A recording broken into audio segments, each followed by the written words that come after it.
Tantor Audio, a division of Recorded Books, presents Wicked and Forever by Shayla Black, narrated by Troy Duran.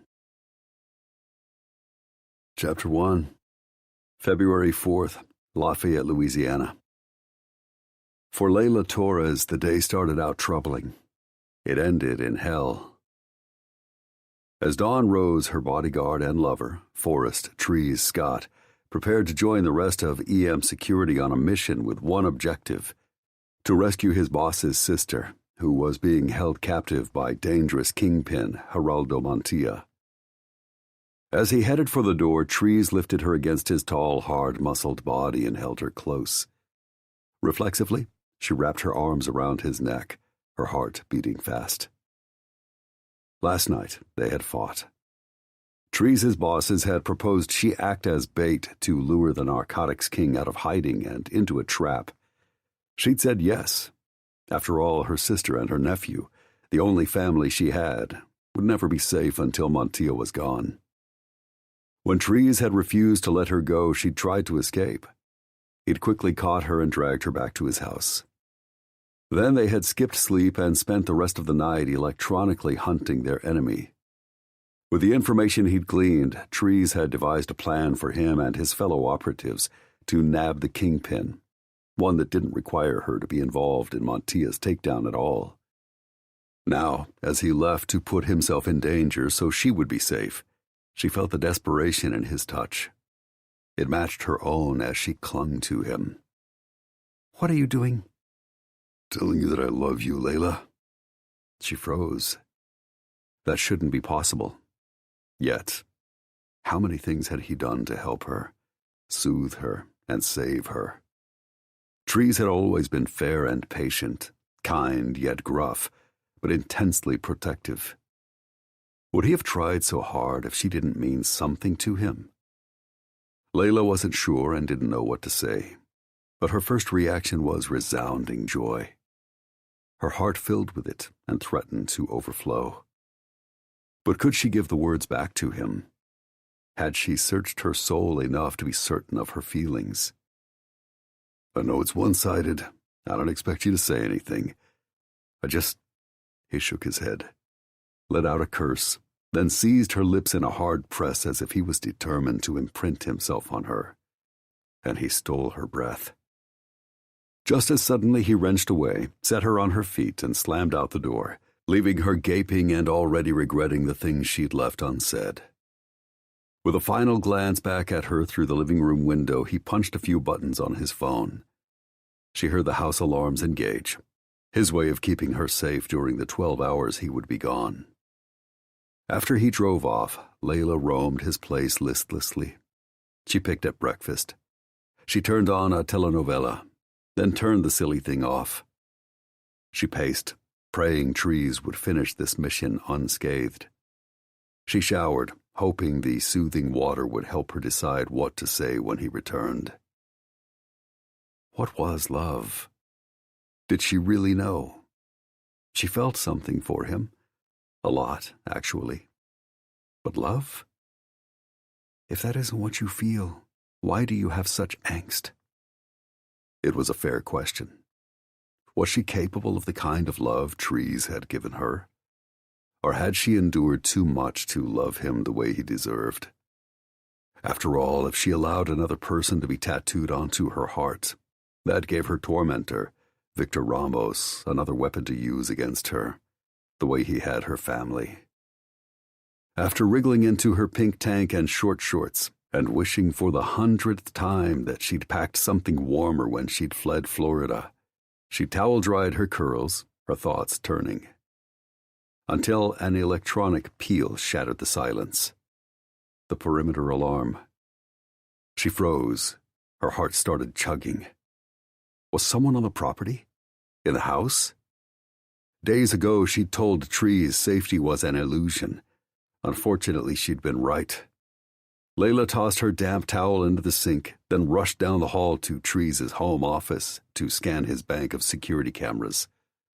Her heart stuttered when she saw a sleek black truck with unreadable plates lunging up the road. That wasn't Trees. It wasn't his friend, Zai. It wasn't one of their three bosses either. She didn't know for sure who was barreling onto Trees' property uninvited, but he wasn't coming to borrow a cup of sugar or say hello. Had she been discovered again? By the Tierra Caliente cartel or by Victor Ramos himself? Either possibility sent panic burning through her. From her bedroom, she heard the ringing of her phone. Trees. He would already know that someone had broken past his security. Did she dare run back to grab the device? She peeked out the living room window to the front of the house. The black truck was rolling to a stop in front. She didn't have time to retrieve her phone. She had to hide, now. The ringing stopped, only to start again. Trees was panicked. She could practically feel him worrying as he pressed buttons, looked at his cameras, remotely tried to assess the situation and figure out how to save her when he was probably hundreds of miles away. She hated to worry him, but she had to shove regret aside for survival. As she dashed through the kitchen, she caught sight of the intruder, a man in a ski mask stomping toward the door, gun in hand. Terror iced her veins. As she feared, this wasn't a simple burglar looking for jewelry or cool electronics he could fence.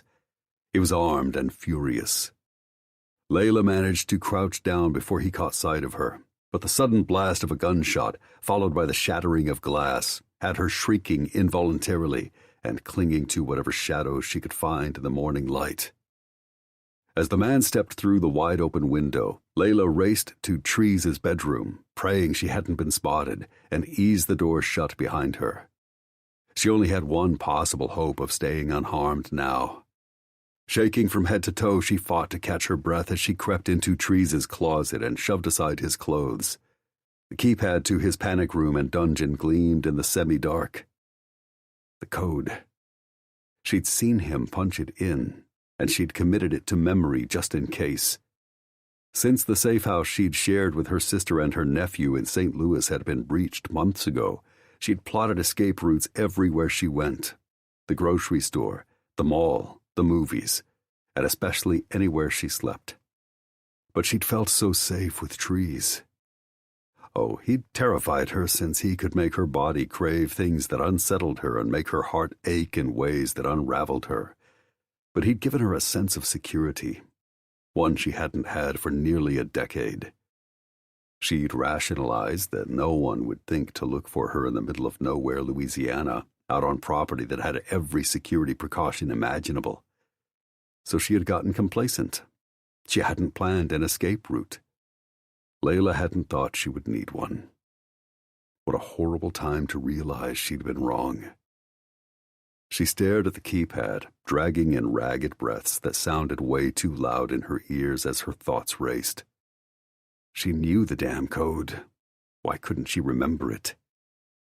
Taking a minute and a risk, Layla closed her eyes, forced her respiration to slow, and pictured Trees in front of his panel, punching in the numbers to his underground lair. The digits swam through her head as another gunshot, this one inside the house, disturbed the air. She bit her lip to hold in a scream. Then she heard footsteps tromping through the place. She had to reach the panic room before the intruder found her. Finally, she recalled the numbers and lifted her fingers to the buttons, but the whine of electronic devices signaled that the prowler had cut the power. Oh, God. How would she access the panic room when the panel she needed to open the door was dead? The worry had barely crossed her mind when electronic devices all over the house began to clink and chime on again. The panel in front of her lit up once more and she almost cried with relief. Of course Trees would have a generator. In his hidden room, the man kept years' worth of freeze-dried and canned food. It stood to reason he was prepared for any eventuality, including power loss. As the intruder's footsteps approached the bedroom, she quickly punched in the code with trembling fingers. A low humming buzz warned her that her first fumbled attempt was wrong. Panic ratcheted up. She almost started hyperventilating. She forced herself to be calm and tried again. Her finger pressed the last number as she heard the squeak of Trees' bedroom door open. Footsteps paused inside. The opening to the panic room appeared with a whisper. Relief swept over Layla as she squeezed through the crack, moved Trees' clothes to cover the panel again, and eased the door shut, just as the closet door jerked open. Her hammering heart chugged as fast as her runaway thoughts. What if the intruder had heard her, or saw Trees' clothes swinging on their hangers, or any of the other 100 things she could think that would tell him he wasn't alone in the house? Seconds ticked by. With her hand pressed against her rattling chest, she stood frozen, not even daring to creep down the stairs. Since she couldn't risk turning on a light, she closed her eyes and tried to breathe through the suffocating darkness. Finally, she heard a door slam and his stomping footsteps retreated to the kitchen, where he banged cabinets and broke glass. With every sound, Layla felt this man's rage, and she felt horrible for Trees. He wasn't here to defend his house. He'd likely moved away from the city to avoid crime and people, for privacy and peace. That was all being defiled and defaced now because of her. The sounds crossed the house, getting fainter as he moved farther away, but no less violent. Then she heard more gunfire, multiple blasts. Whoever was above her clearly had an agenda. Destroying Trees' house wasn't enough for him. He wanted blood. She couldn't let him have it. Layla turned on the light in the bunker and crept to the bottom of the stairs. She looked past Trees' dungeon equipment, implements she didn't understand that had filled her with both trepidation and fear the first time she'd seen them. Today she looked around for a way to call for help. But she'd had to abandon her phone across the house, and Trees had taken his iPad. So if there was any way to communicate with the outside world, she didn't know it. Deep breaths. She could handle this. All she had to do for now was hide. Once whoever was out there had finished what he'd come for and left, she would emerge, call Trees, then stay to help him right his house. It was the very least she owed him. She wished she could do more. "Where are you, you motherfucking cabron?" Layla stopped, breathing, thinking, living. Abject terror gripped her throat. That voice, she couldn't mistake it for anyone else's. Victor Ramos. And he hadn't come for her. He'd come for Trees, to get revenge.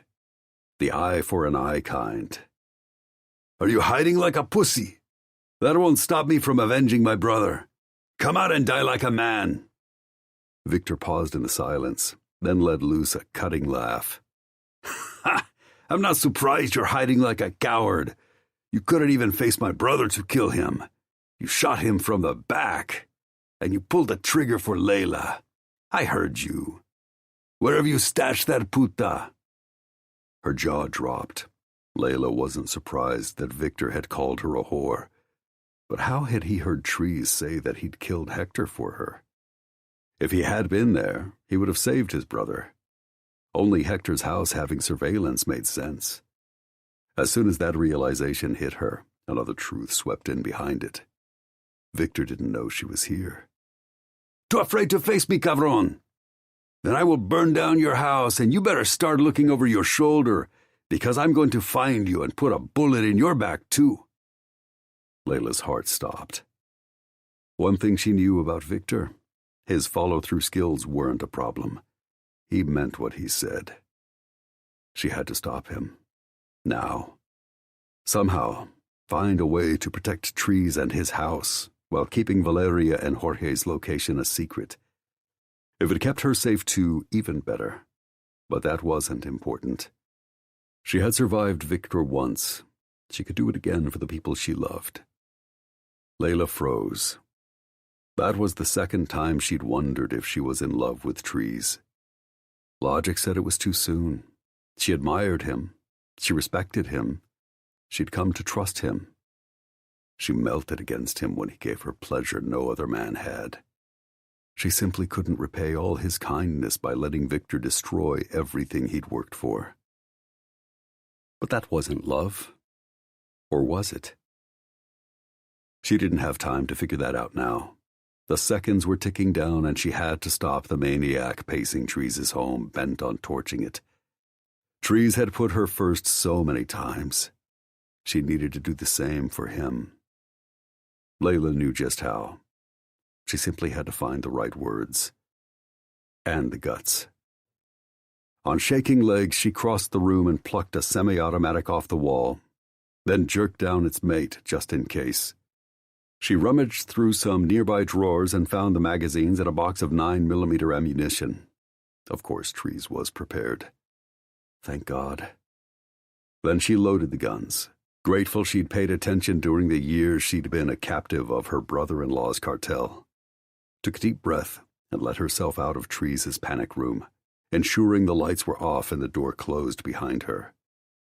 Once she'd shrouded the keypad with his clothes again, she did her best to steady her shaking hands and went in search of Victor. She didn't have to go far.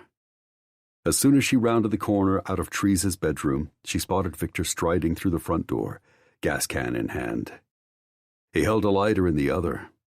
Her heart leapt to her throat, but she forced herself to stay steady. She was going to stop Victor, or die trying. She owed Trees at least that much. When he spotted her, he ripped off his mask and flashed her a wide smile. "Chiquita, there you are. Put down the guns and greet me the way I taught you." On her knees. She wouldn't do it. She wouldn't betray Trees like that. And the distraction would only delay the inevitable destruction of all he held dear. Nor could she simply shoot Victor. As much as she would love to, there was a way to make the most of this situation, one that wouldn't simply end her rapist. One that would also make her family safe from everyone in the Tierra Caliente cartel, so Valeria and Jorge could finally live. Time to start swaying Victor to a different way of thinking. "Is that what you really want in life?" she challenged. "All you want? A blowjob?" "You're right. It will wait until I set this bastard's house on fire. You can suck me off while I watch it burn." Never. "Victor, he is not a man to cross." Ramos dropped the gas can and stormed in her direction, thunder rolling across his face. "Neither am I. He killed my brother, and for that he will pay." Skittering back a step, Layla raised the guns to him, her trigger finger itching. "He told me. But stop. Think about what you are doing." "Has Hector's killer been keeping you here?" That question led to dangerous answers. "Does it really matter to you? Does he?" Victor looked at her as if she'd gone insane. "Of course. Because of him, my brother is dead." "Your brother is dead because he behaved stupidly and he got lazy. Because he decided to chase pussy and petty nonsense instead of embracing what he truly wanted, to take over the Tierra Caliente cartel. I respect that he would never have crossed Emilio, but now—" Layla shrugged, then took a deep breath and went for broke. "I have always thought you were too smart to let yourself fall into his trap. Was I wrong? Are you more interested in paltry vengeance when the goal you both sought, the power you both coveted, is right in front of you? You could oust Geraldo Montijo and be king, sit on his throne and rule an empire richer than most governments. If you focused." Victor scoffed. "Montijo has surrounded himself with an army, and Emilio's remaining men are too few. They are demoralized. Too many have left because the money no longer flows." "Excuses. Fix it and do what you should to achieve the dream on your brother's behalf. Reign in his memory. Or are you afraid?" She baited him. His face shouted, but his voice was a quiet hiss. "I am afraid of nothing." "Good. Then do what is important." "Why do you care if I take down Montijo and rule his empire?" Victor's eyes narrowed as he had the audacity to grip her chin and force her gaze to his. "You hate me." "I do." If she lied about that, he would never listen, and she refused to invite or stomach his advances again. "But I can help you take down Geraldo Montijo." He narrowed his dark eyes. "You lie, puta." "It is true. Since I have slept under the enemy's roof, I have learned things that will help you." "Not a lot, but she would make things up if she had to. Whatever it took to divert Victor's attention from trees and keep her family safe. Things you cannot possibly know. Things that will turn the tables. But if you are too weak to pursue your dream... I am too weak for nothing, he spat, gripping her chin harder. I can rule. I will rule. His eyes burned with resolve. And you will help me. You will need me. A smile crept across his face. Yes. Start on your knees. She rolled her eyes. So quickly you revert, giving up your goals for petty pleasures. It seems you are not ready to become the next head of the cartel after all. I am. You know that, or you would never have suggested I take over. She'd suggested it because she could manipulate him into weakening Geraldo Montilla, perhaps even taking the kingpin down, which would ensure her family's safety. But it would probably mean Victor's death, too. The perfect end. True, she lied with a smile. But if you want the Empire and you want my help claiming the throne, there must be changes. His eyes narrowed. Such as? First, get your hands off me. She jerked her chin out of his grasp. I am your partner, not your whore. Not your punching bag. Do not ever touch me again. Are we clear? If you cannot manage that, I will tell you nothing. You think I care? Your pussy, while sweet, is hardly the only one. Since you left, I have been relieving myself with girls in a nearby village. They are happy to slake my lust. Layla would bet anything that when Victor said girls, he meant that literally. He liked them young. Swallowing down her distaste, she flashed him a smile. If he expected her to care who he fucked, he was sorely mistaken. So you agree? You will not touch me? Of course. He waved a dismissive hand. You are hardly irreplaceable. Then why had he chased her across Orlando just last week, intent on recapturing her so she could warm his bed again? But Layla didn't point that out. She just thanked the heavens that his vanity and ambition outweighed his desire for her. Then we are in agreement. We are partners with one goal. You will not touch me. If you forget our agreement, I will pull the trigger. Don't threaten me, Chiquita. When he made to grab her face again, she pressed the gun to his forehead. Do not threaten me, Victor. He scoffed. You think I could not wrest that gun from you? Are you still that naive? You could, she acknowledged. But then you will never know what I know. You will never be king, and you will never give your brother the tribute he deserves. Victor hesitated, then backed away with a grunt. All right, keep your guns. I don't care. Now tell me everything. Not so fast. I have more demands. Not only will you not touch me, you will leave my sister and Jorge alone. He shook his head. The old man wants them. If I seize them first, I have a bargaining chip. You will not need them. There is another one, a better one, she insisted, making things up as she went. But then she realized it wasn't untrue. She could use the Edgington's sister, Kimber, to her advantage, all while helping to win the woman's freedom. If she finessed Victor just right, it would work. You lie. I do not. But before I tell you more, you must agree that my family is off limits. If you are not lying to me, if you know of more effective leverage, then I agree. I have no use for Emilo's shrew or his snot-nosed boy. Layla tried to hold down her giddiness. She almost had Victor where she wanted him. So close. He just had to accept one more condition. Excellent. You must also abandon this pointless revenge against the man who has been keeping me here. He is simply a paid operative doing his job. Victor raised a brow. Pointless. He killed my brother. But I am curious, Chiquita. Why do you care what happens to this man? Is it because he killed for you? Because he means something to you? When her heart started pounding and she had to resist the urge to fidget, she worried he could see right through her. He means nothing. I merely prevent you from making a stupid mistake. I told you he is not a man to cross. If you do not want to fight him while doing the far more important work of deposing Geraldo Mantilla, forget this man. He fucked you.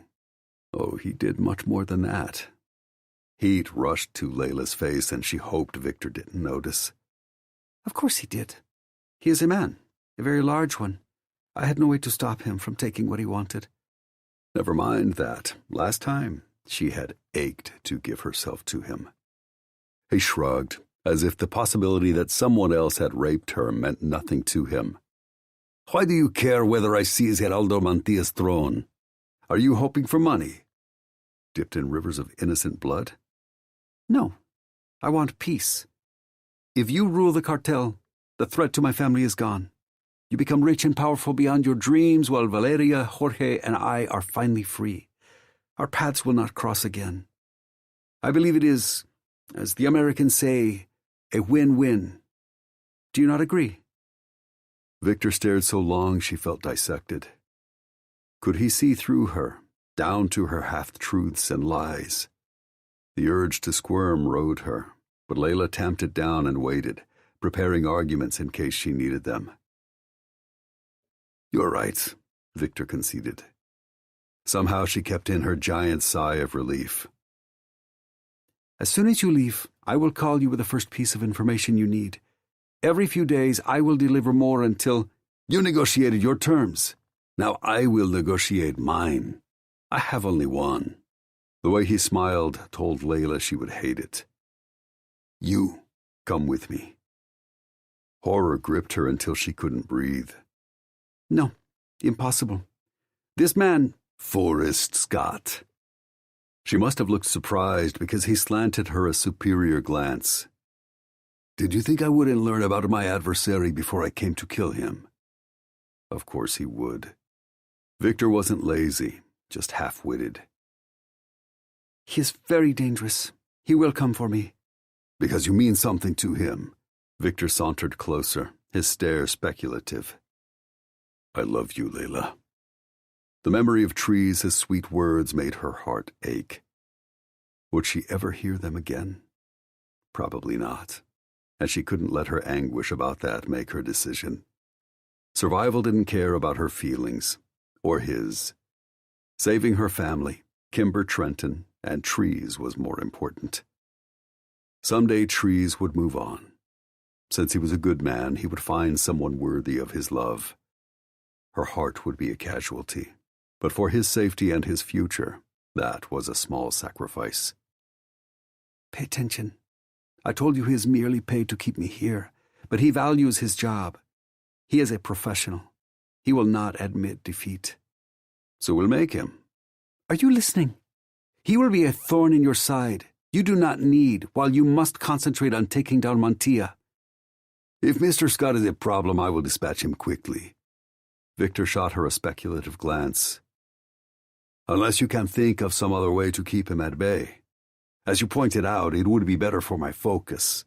I know it would be better for his health. A chill shot through Layla. How could she prevent Trees from doing what he would inevitably do and rescuing her? Another reason you should leave me here, so no one is wise to our plan. I can continue to extract more information from him you can use to your benefit, and... You coming with me is a non-negotiable term. It is the only way I can hold you accountable if your information is, shall we say, ineffectual. If you refuse, I will set this house on fire with you inside, turn all my attention to killing your sister while holding your nephew hostage. After I've dispatched with Mr. Scott, of course. With her thoughts racing and her panic climbing, Layla tried to think of a way around Victor's demand. But there wasn't one. As much as she wanted to cry about that, it would do her no good. She would rather protect Trees than herself. You understand that if I come with you, I will not be able to overhear any more valuable information. It was a last-ditch effort. She prayed it would succeed. Once again, the world was against her. You are resourceful, Layla. Much smarter than your sister. If I need more information, you will find a way. Spreading your legs again for Mr. Scott, perhaps, to procure it. But for now, you will come with me. Layla held back the insane and detrimental urge to sob. She would probably never see Trees again, much less have the chance to tell him she had feelings for him, too. Maybe that was for the best. She swallowed everything back but her determination. All right, I will go with you. The 2 hours since the alarm had alerted Trees that someone had infiltrated his property had been among the worst of his life. He tried 100 times to call Layla. Nothing. And he had no idea what the fuck was going on. The intruder had shot out every surveillance camera inside the house, so all Trees knew, an asshole wearing a ski mask had shattered his living room window, then climbed in through the gaping hole. 20 minutes later, he'd walked out with Layla at his side. No struggle, no gun, no coercion necessary. She'd merely climbed into the passenger seat of the bastard's black truck with its hidden plates. Then the vehicle had screeched away, taking Layla and his heart with it. Who the fuck had abducted her? How had he coerced her compliance? What was she enduring now? The intruder had to be someone she knew. Trees was convinced of that. Since she'd tried to escape 2 nights ago for a clandestine meetup with Hunter Edgington to help save the man's sister as well as her own, Trees would have suspected his boss. But all of the douche buckets he worked for, Hunter included, had been 30,000 feet in the air with him when Layla had been taken. So whoever had her captive wasn't a friendly, which made the fact that she'd left without being forced even more baffling. Worse, he suspected it was someone from either Geraldo Montilla's or Victor Ramos's orbit. One thing he knew for sure, Layla would never comply merely to ensure her own safety. But for Valeria's, for Jorge's, they were her weakness. Whoever had taken her probably knew it. Fuck. Anything, buddy?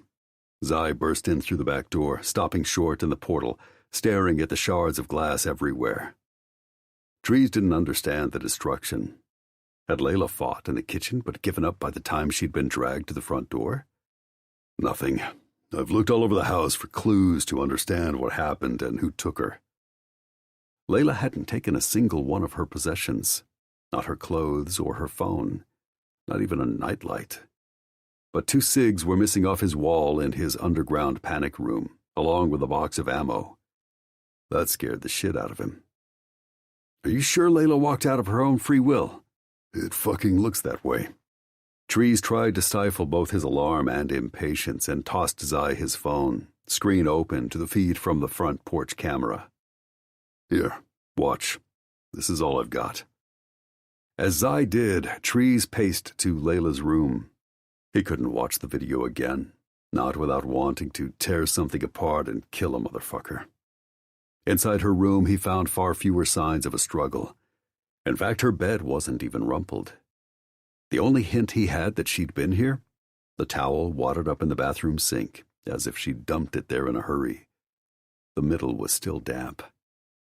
He lifted the terry cloth and inhaled. It smelled like Layla.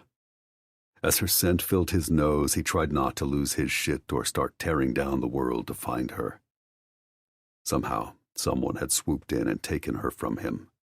He was going to fucking get her back, no matter what. I don't understand. Zai frowned from the doorway of Layla's bathroom. But you've got to hold it together, buddy. Reluctantly, Trees dropped the towel. How'd you be doing right now if someone had taken Tessa? I'd be somewhere between falling apart and wanting to rip a motherfucker into pieces, too. Point taken. So where do we go from here? Do you have any theories about who has her? My best guess? Victor Ramos. Mostly because Geraldo Montilla should have been in Florida for that classic car race. Unless it was a ruse. It was possible, but Trees' gut said no. If Montilla had done this, he would have sent more than one person to abduct Layla. Victor, on the other hand, now that I've offed his brother, maybe he's alone? I'm not sure how the fuck he found me. And how did whoever this son of a bitch was make it 10 feet across the yard without Barney ripping out his entrails? Trees said of his big-ass Rottweiler. Fucker came prepared. He tossed your 4-legged moocher raw steak slathered in something I suspect put Barney out for a while. I found the steak bone and a loopy dog. That pissed Trees off. Is Barney okay? Yeah, he's up and walking. A little sideways, but walking. At least that was one less worry. Maybe I should call the bosses. But what could they do when all their resources were stretched thin, trying to bring Kimber home? To confirm that Layla is long gone? I think they know, buddy, but I'll advise them. Why don't you grab your computer, see if you can catch her trail? Probably his best course of action, but the last damn thing he wanted to do was sit on his ass when someone had their filthy fucking hands all over his woman. Was she screaming, crying, terrified, begging, being forced, violated, tortured? Was she even alive anymore? God, he couldn't stand not knowing. Suddenly, Zai dropped a hand to his shoulder. You've got to do something constructive. Gnashing your teeth and wishing death on whoever took her isn't it. Trees had no idea what his friend meant until he realized he'd gripped the pedestal sink and, in impotent fury, pulled it from the wall. With a curse, he released the fixture, leaving it balanced precariously, and zipped past Zai, stomping his way to his home office. There he grabbed a computer, stalked to the kitchen, and shoved all the broken glassware and china from the table with a sweep of his arm. He lifted the chair and emptied the shards from his seat, then plopped down and pried the machine open. Where the fuck should he start? What scan could he possibly run that might lead him to Layla? Apprehension gnawed at his gut as he stared at the blank screen with its blinking cursor. Traffic cams, police communications, maybe that would turn up something. Or maybe he should work backward, follow his hunch, and see if he could track Geraldo Montilla's and Victor Ramos's last known locations. Trees launched multiple searches, then spoke to Zai without even looking his friend's way. Call the colonel for me. Ask him if he knows anyone on the Lafayette PD who'd be willing to put out a bolo for Layla. Or better yet, report her kidnapping. I don't think that's a good idea. First, I'm not sure they'll take you seriously since it looks like she walked out. Second, and more important, she's someone the Tierra Caliente cartel would love to get their hands on. So if Geraldo Montilla doesn't already have her, he soon will. Trees snapped an angry glare at his best friend. Not because he wants her, only because she's a direct line to Valeria and Jorge. I know, but if you want to attract all the wrong kinds of attention, go ahead and advertise that Layla is flapping in the wind. I don't think it'll help her. Zai was fucking right. Trees pounded a fist on the table. God damn it. I know, it sucks. It's fucking awful. But let's talk about what we should do. How can I help? Trying not to lose his shit while he waited for his computer to finish, he shook his head at Zai. Hell, Trees barely knew how to help locate Layla. What useful task could he tell his friend to handle? Zai was a demolitions guy. There was nothing to blow up. Trees' heart was already doing that on its own. I don't know. He tried not to give in to panic. Something. I don't fucking know what. Okay. Zai's tone was placating and it rubbed Trees wrong. Irrationally, he knew that. Zai wasn't the one he should be pissed off at. Just do anything. After I check in with the bosses, I'll have a conversation with Valeria. She might have some idea where Victor would hole up or take Layla. Actually, that was a great idea, and Trees was kicking himself for not thinking of it. Yeah. Good. Thanks. I'll be back. Call me if you find anything. In the meantime, keep it together. We're going to find her. Trees sure as hell hoped so. After less than a week with Layla, he had no idea how he'd ever live without her again. Yeah, he was so in love, he was fucked. In the distance, he heard Zai drive off. Trees clung to hope that his buddy would get Valeria to cough up something helpful, that one of his scans would turn up a needle in a haystack, that they would uncover anything that led them back to Layla. 6 hours later, he still had nothing because that's what Valeria knew. That's what his scans showed. That's the communications he'd received from Layla's abductor. That's how much hope he had left. Chapter 2. Florida. "Layla, your scheme isn't going to work," Victor snarled as they approached the garage on the outskirts of the racetrack shortly before dawn the following day. Her heart stopped. Had Victor already figured out she was playing him? "I do not know what you mean," he huffed. "The scam to take Geraldo Montilla's Ferrari. If I want to unseat him, stealing his car does nothing except piss him off." She let out a silent sigh of relief that Victor hadn't caught on to her ploy. "My plan will achieve everything you want while making him come to you, if you do not mismanage this. But in order to take down Montilla, you must first send him and everyone a signal that you are a force to be reckoned with. Stealing his most prized possession will do that. After all, he paid $50 million for it." Fucking insane. Victor shook his head as if he could not fathom spending that kind of cash on a mere car. "The money for such toys will soon be yours." If Montilla does not kill you first. "You simply have to find the cojones to take it." "You already know how big my balls are," he glared her way. "But poking the bear will only make Montilla angrier and more difficult to overthrow." She pretended to heave a long-suffering sigh, but for once, Victor's logic wasn't totally wrong. Very little else he'd said since they'd left Trees' house and driven all night down the highway before finally reaching this Florida racetrack had. At least he'd lived up to his word and kept his hands to himself. She could probably thank the guns she kept constantly at hand for that. "Montilla will not recognize the threat until it is far too late. He will fixate on the loss of his precious car. He will devote his resources to recovering it. While he is distracted, you will make your next moves to dominating the cartel." "Using that bargaining chip you keep talking about." "Exactly." Either Victor would kill Montilla while rescuing Kimber, or the Edgingtons would follow him in and handle them both. Either way, her family would be safer. Victor merely grunted as if he wasn't convinced. I need to know more about it." "After you have stolen the car. The bargaining chip I speak of will be of no use until Montilla's attention is diverted. Then, well, you are more ruthless." That might be true. "And smarter." But that wasn't. "You will succeed." In trying to fabricate a supposed plan for Victor to take over Tierra Caliente, she'd read online that the driver Montilla hired for this classic car race yesterday had fallen hours before the start and broken his arm. Montilla had been forced to withdraw his 1962 Ferrari 250 GTO from yesterday's competition. It seemed likely the drug lord would transport his ridiculously expensive car and fly back to Mexico today, so she and Victor had only this small window of opportunity. They tiptoed closer to the garage that housed the prized vehicle. When Victor peeked around the corner of the storage unit, he quickly reared back, plastering himself against the side of the building. "Fuck! There are 2 armed guards standing outside. We did not plan for that." A problem she hadn't foreseen, and probably should have. "Are they male?"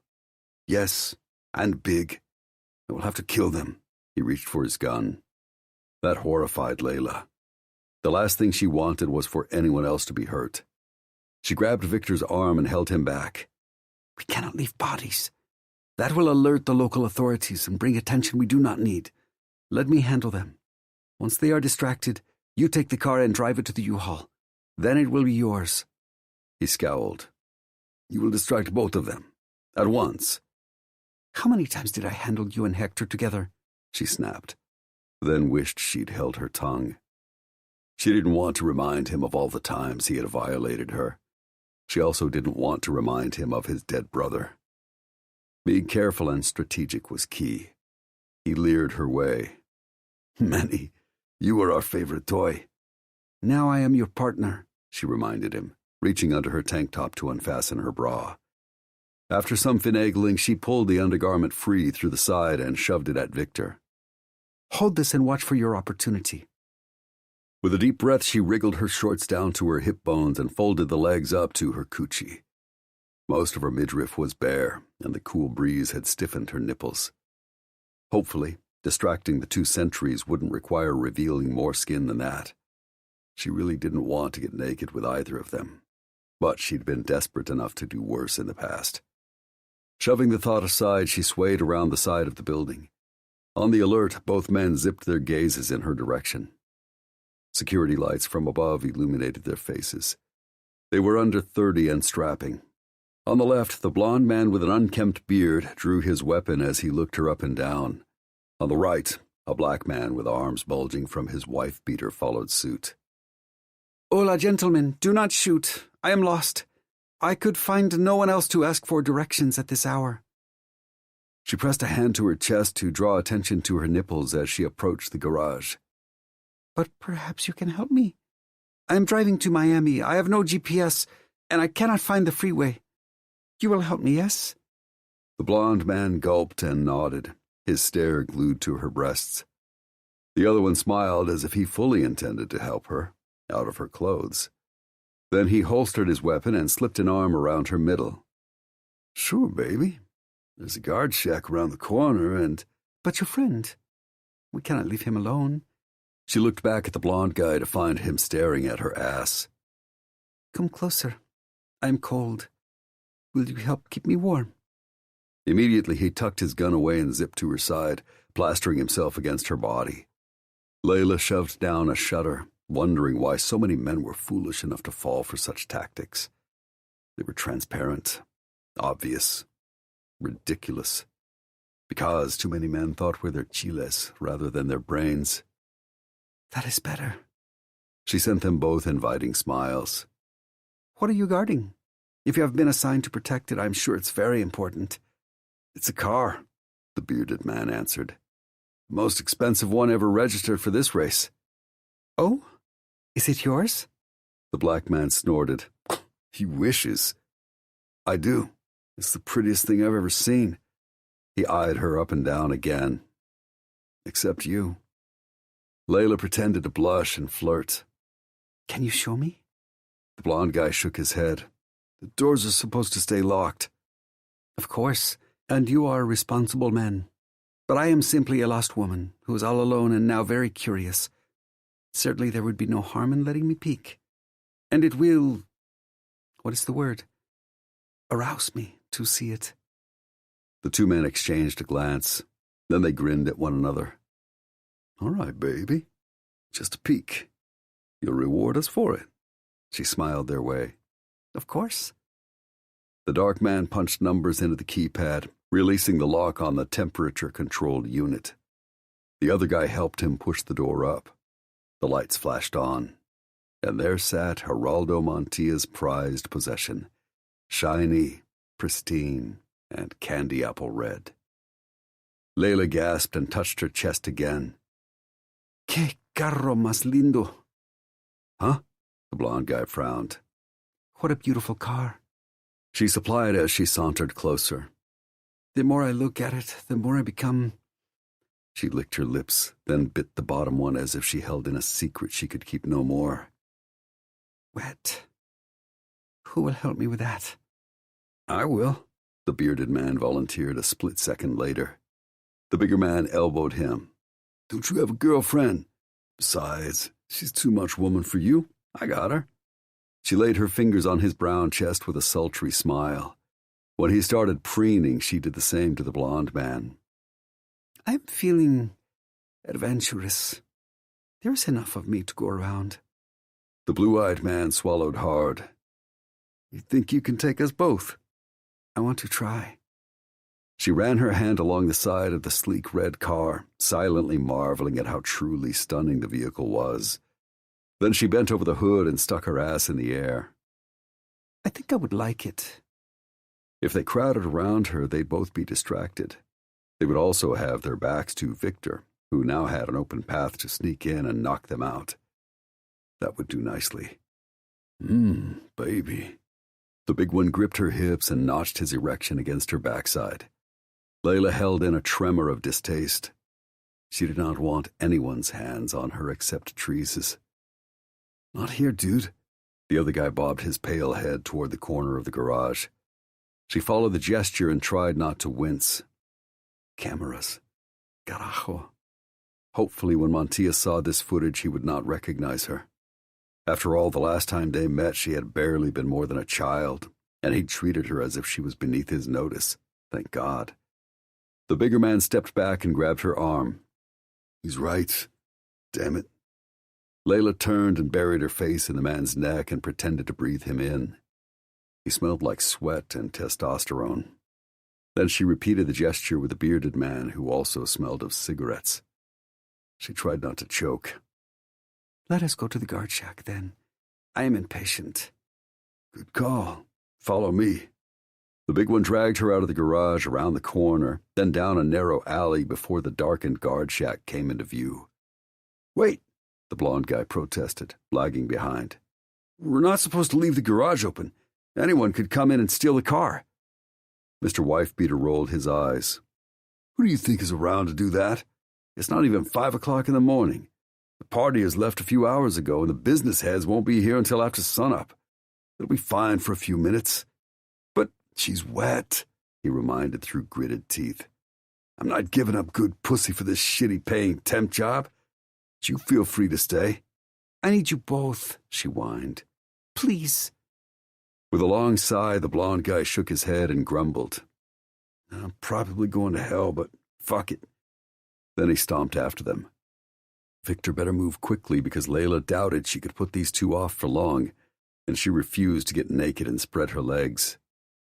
When they reached the guard shack, she held back, pursing her lips and batting her lashes. Turn on the lights first. I'm afraid of the dark. At least that much was true. The big man hustled in and felt around for the switch. The blonde guy looked shocked. You want the lights on while we fuck you? She dragged a finger over the curve of her breast. Do you not wish to see all of me? I want to see you. Despite the fact she nearly choked on the lie, he gave her a bug-eyed head bob and raced into the guard shack, right behind his partner. She gave them a come-hither smile, then slammed the door, grabbing the flag that proclaimed this the Sector 12 security station from its nearby holder. With shaking hands, she shoved the fat pole between the long pole and the door itself, jamming it tight. This wouldn't hold for more than a minute or two. Layla hoped that would be enough. At once they began beating on the door while glaring out the windows at her. What the fuck? Let us out, bitch! She didn't waste time responding, simply hustled away. When they broke the glass and started shooting, she tried to push back her panic, zigzagging to avoid their bullets. Pings whizzed past her. Layla gasped, her heart racing with fear. The big guy cursed. A glance back proved he'd reached through the open window to dislodge the metal pole. She didn't stay around to see how long it took them to wriggle it free. She had to find Victor. Thankfully, when she rounded the corner, she heard the purr of the classic car's engine. Then the vehicle rolled through the double doors, Victor behind the wheel. He shot her a triumphant glance, stroking the dashboard. Get in! Montilla's going to miss the hell out of this car. Too bad for that fucking bastard. Yes, and in less than 5 minutes the drug lord would know his car had been stolen and by whom. Exactly as she'd planned. But she couldn't attract more of Montilla's attention herself.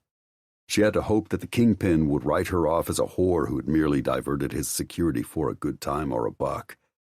Suddenly she heard shouting and the pounding of footsteps. The guards, with their guns, were free. Go! I will meet you by the rental truck in 5 minutes. Since the guards would undoubtedly chase the car, she stood a better chance of disappearing on foot. Layla darted into the maze of side buildings, skulking in the shadows until she lost them. Then she found the broken fence she'd entered through and slinked away from the racetrack, sprinting toward the nearby side street where they'd left the rented truck. And if Victor decided he didn't need her and left her behind, well, she would hardly mourn his departure. She had already planted the seed of ambition in his mind. He would go after Montilla until one or both of them were dead. But when she reached the U-Haul, Victor was there, frantically opening the back. Get the ramp! She raced to help him anchor it in place. Then he drove the Ferrari into the cargo container. Heart slamming against her ribs, she looked over her shoulders for the guards. Thankfully, no sign of them. Yet. Layla dispensed with the ramp, plucked up a ball cap she'd planted nearby just as Victor cut the engine and hopped to the street and yanked down the door. She charged toward the driver's side, tucking her hair beneath the cap. Once she slid behind the wheel and Victor settled into the passenger seat, she pulled away from the curb with a sigh of relief. They'd done it. She was still shaking like a leaf, and the coming adrenaline crash would probably have her vomiting soon. But they had succeeded. Victor was now on Montia's radar. The kingpin would definitely divert resources to finding his expensive toy. Hopefully he'd be enraged and sloppy. That's when Layla would make her next move. Where am I driving? She glanced over her shoulder as she headed toward the freeway, wishing more than anything that she could turn around and head straight back to trees. Victor pocketed the keys. Mexico.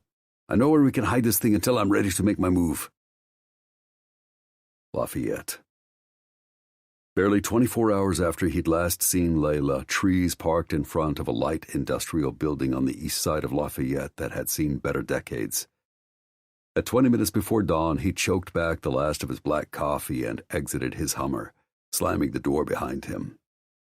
Strung out on caffeine and restless energy, he approached the seemingly deserted place and shouldered his way through the door. Inside, he scanned the busy domain. It could best be described as a war room, complete with wall-to-wall warriors. Unlike the exterior, this space looked up-to-date, tricked out, and high-tech. On any other day, he'd be eager to dig in and check everything out. Today, he was too fucking worried about Layla. Trees. Hunter Edgington stood and approached, obviously exhausted and on edge. He headed in his boss's direction, passing a handful of familiar faces, along with some he'd never seen. Hey, I got your text. What's going on? Hunter didn't look as if he had the patience for explanations, or maybe the apprehension rolling off him worried his father, because the older man stood. Caleb, the team's former leader, stopped him in the middle of the room. If possible, he looked even more grim. Let me get you up to speed.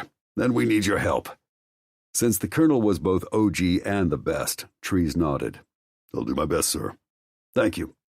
The older man pointed to the head of the table. That's Jack Cole, my son-in-law's business partner. Welcome, the hard-looking Cajun with a badass reputation said before turning his attention back to his computer screen. You remember Deke? The colonel gestured to a big blonde hulk of a man. Everything about him, all the way down to his red-rimmed eyes and sunken cheeks, said he was like the proverbial lion with a thorn in his paw. He might be wounded since his wife was missing, but he'd absolutely kill any motherfucker who got in his way of rescuing Kimber. Trees understood that sentiment. Layla was out there, somewhere. She was clever and tenacious, but no match for ruthless drug lords and their violence-happy thugs. Worst-case scenarios kept dive-bombing his brain, and he didn't know how the fuck he'd dig for the patience to give his bosses whatever they needed. All he could think about was finding her. Yeah, hey, Trees said to Kimber's husband. The man didn't acknowledge him, just turned to Caleb. This is the computer whiz. He looks better suited to the NBA. I'm not into basketball. He turned to the colonel. Just tell me how I can help. I'm getting to it. The older man beat feet to another big blonde guy, this one with movie star looks, except for his nose, which had seemingly been broken more than once. This is Tyler Murphy, former LAPD homicide detective turned PI. A.K.A. Cockzilla, quipped a man with long, inky hair on the far side of the room, setting up hot trays of food. Holy shit. That was famous TV chef Luke Traverson. How did the colonel know these guys? Stop busting my balls, Tyler groused. I'm not doing anything to your balls, unless you want me to roast them. Luke's tone was pure teasing, but Trees sensed history here. Pass, Tyler said, then gave Trees his outstretched hand. Hey, new guy. His name is Forrest Scott, Caleb supplied. One of the best tech guys I've ever worked with. Hired him myself. He shook with Tyler. Call me Trees. Will do as long as you don't call me Cockzilla. He raised a brow at Traverson. Wouldn't dream of it, Trees promised. I'll bet Delaney still calls you that. Logan shot Tyler's way. How else could you possibly have 3 boys with another baby on the way so quickly? Tyler laughed. Need a lecture on the birds and the bees, Junior. Fuck you, Logan grumbled. Get back to work. We don't have a minute to spare, the colonel growled, then made his way down the long table, pausing beside a guy who, though casually dressed, dripped money. When he turned Trees' way, his gaze looked shrewd as hell. Sean Mackenzie, former FBI. Thankfully, he still has a lot of contacts. Good to meet you, Sean supplied. I wish it was under better circumstances. Then Kimber's abduction? Yeah, it sucked. But every minute he spent here on these introductions was another minute he wasn't finding Layla. Or saving her. If she needed to be saved. Same. And this is Stone Sutter. He's your counterpart over at Oracle, Caleb said, referring to the security firm Jack and Deke co-owned. Trees had heard of the guy. Ex-con turned straight. The tatted-up operator looked dangerous, a lot more like a thug than a computer nerd, but his smile was friendly. I've heard about you. Good to finally put a face with a name. For sure. Since he wasn't in the mood for chit-chat, he turned back to the colonel. You need me to work with Stone on something? Caleb sighed. I wanted to introduce you to everyone, since we're pulling you onto Kimber's rescue team indefinitely. The words had barely cleared the older man's mouth before Trees opened his to balk. With all due respect, before you finish that speech, your first order of business will be to retrieve Layla. We think she knows something about Montia's whereabouts, or someone who does. It sounded like they were grasping at straws. Trees scowled. What makes you think that, sir? Follow me. Before Caleb could lead him away from the group, the front door opened again. A pair of suits. Brothers, both looking more like hot Latin models than operatives, strolled in. The older one lugged a baby girl in a carrier who sported downy pale hair, shocking hazel eyes, and a frilly pink dress. Who the hell were they? We meant to be here earlier, said the younger one, straightening his tie. Sorry, our daughter was a little cranky this morning. The older one snorted. More like you were cranky that I pulled you out of bed and away from our wife. Their wife? Sean Mackenzie laughed. You know how it is, Javier. There's always one horny husband. Usually I blame Thorpe whenever we're late for something, since it's usually his fault. But this morning it was all me. Since baby Asher slept through the night, I took advantage of a well-rested Callie. Sean shared a wife, too. Apparently so, and the fact they were having this deeply personal conversation in front of everyone told him that was common knowledge. The older brother groaned. Xander did the same with London. Why not? She's sleeping better now that Dulce isn't waking up every 3 hours. Besides, all our wives panting and screaming told me she was perfectly happy with the extra attention. Xander grinned as he took the carrier. Javier gave his brother a sly dog smile. Why do you think I sent you to that last-minute meeting yesterday afternoon? Asshole, Xander griped. Logan stood and scowled. You dipshits brought a baby to a war room? Xander shrugged. If she grows up like her daddy's, she'll want to be involved in everything anyway. She's not staying. Dulce has a play date with Lacey. Morgan agreed to watch the girls today, Javier informed, nodding when Jack Cole smiled at the mention of his wife and daughter. Then Javier glanced across the room at the catering setup. Glad the food arrived. Xander said none of you has had a good meal in days. I'll take care of everyone, Luke promised. I would have done it sooner if Cousin Deke had called me. Kimber's husband scowled like food was the last thing on his mind, so the colonel filled the dead air. Thank you for feeding us. Trees wondered how much would actually get eaten by this highly stressed crowd. You're welcome. We'll be back to see how else we can help after we drop Dulce off and have a fun-filled meeting with the Joint Chiefs. The work of a military contractor is never done, Xander bantered. The offer of a plane stands, by the way. We're more than happy to lend our jet to the cause if you need it. With that, Trees realized exactly who these two were. Caleb nodded the brother's way. We might need to take you up on that. Did that mean he'd be bugging out to find Layla shortly? Trees hoped so, but the colonel didn't elaborate. After the brothers waved and headed out the door, Caleb turned to him. That was Javier and Xander, Santiago, SI Industries, right? Yes. Trees knew of the military contractors. Nearly everyone in this line of work did. After some recent bumps in their corporate road, they had rectified their problems and were now on their way to being the best out there. And they were wealthy as fuck. How do you know them? Logan and Xander have been friends forever. That explained how his bosses had gotten their hands on some awesome toys security companies usually couldn't. It helped to have friends in high places. But that wasn't Trees' first concern. Am I taking a trip on their jet to find Layla? Possibly. Follow me. Trees trailed the colonel down a hallway before ducking into the lone office filled with an old iron desk and a fuck-ton of surveillance equipment. In the room's only chair, Joaquin sat, furiously scanning a screen. Whatever he'd been watching ended. The guy sighed and plucked out a pair of earbuds, sat back, and gave the two of them his attention. If none of us know, why would he? Munoz pointed a thumb in his direction. He's talked to Layla more than anyone else.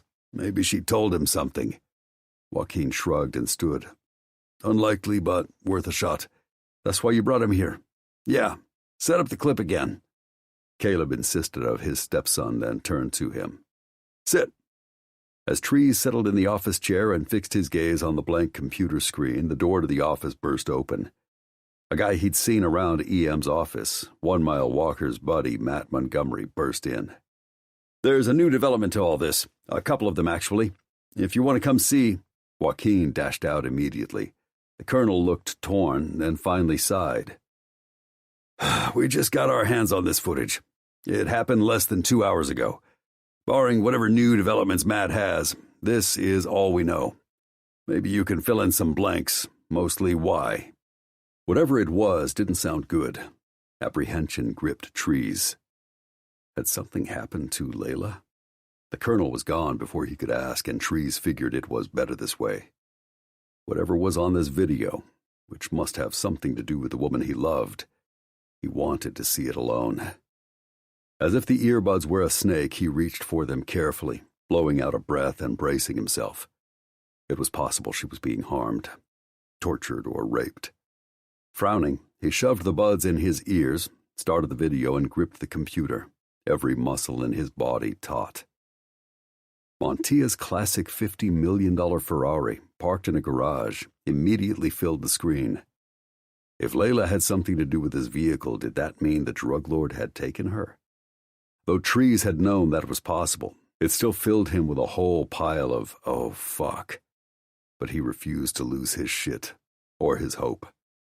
No matter what it took, he would save Layla. Because in the last 24 hours he'd come to one conclusion. She might have walked out of his house without a fight, but that didn't mean she had actually been willing. If she had been, why had she taken a pair of his guns? She would do anything for her family, and almost everyone knew it. 10 more seconds of footage later, the garage door opened to reveal night. The light inside the garage flashed on. A pair of armed men walked in, one a scruffy punk with dirty blonde hair and a chin-pube beard, the other a beefy black dude in a wife-beater. He scowled. Who the hell were they? A moment later, Layla entered the garage behind them. No, she swayed, swinging her hips in those goddamn short denim shorts that somehow looked even shorter. Her tank covered less skin than he remembered, and she wasn't wearing a goddamn bra. What was she doing? Flirting her ass off. What the actual fuck? Que carro más lindo, she said, all but feeling up her tits to draw attention to them. The dirty blonde guy certainly stared there and seemed to get lost. Huh? What a beautiful car, she translated as she sashayed closer to him.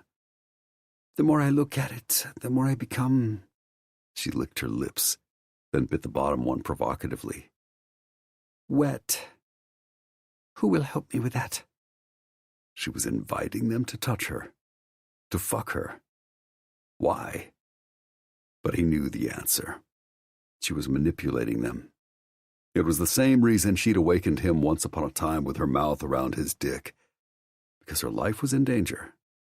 Because she'd been threatened? Or was there something else going on here? I will. The slouchy delinquent was embarrassingly eager. The bigger man elbowed him. Don't you have a girlfriend? Besides, she's too much woman for you. I got her. Layla laid her fingers on the guy's wife-beater and flashed him an inviting smile. Then she did the same to the blonde man. I'm feeling adventurous. There is enough of me to go around. She couldn't be fucking serious. She was dangling her body in front of them and blinding them with lust for a reason, right? The exact reason she did the same to you. The punk's eyes bugged out. You think you can take us both? I want to try. She ran her graceful fingers along the side of Montia's car, caressing it like a lover. Then she bent over the hood and stuck her ass in the air, wriggling suggestively. I think I would like it. Baby. The big one sidled up behind her, gripped her hips, and began dry humping her backside. Then Trees saw it. Layla grimaced before she blanked her expression. Not here, dude. The blonde guy bobbed his pale head up to the corner of the garage. Her stare followed the gesture, and she blanched when she caught sight of the cameras. Yeah, she was worried. No, afraid. What the hell was going on? The guy in the wife-beater stepped back and seized her arm. He's right. Damn it. Layla turned to nuzzle her face in the man's neck.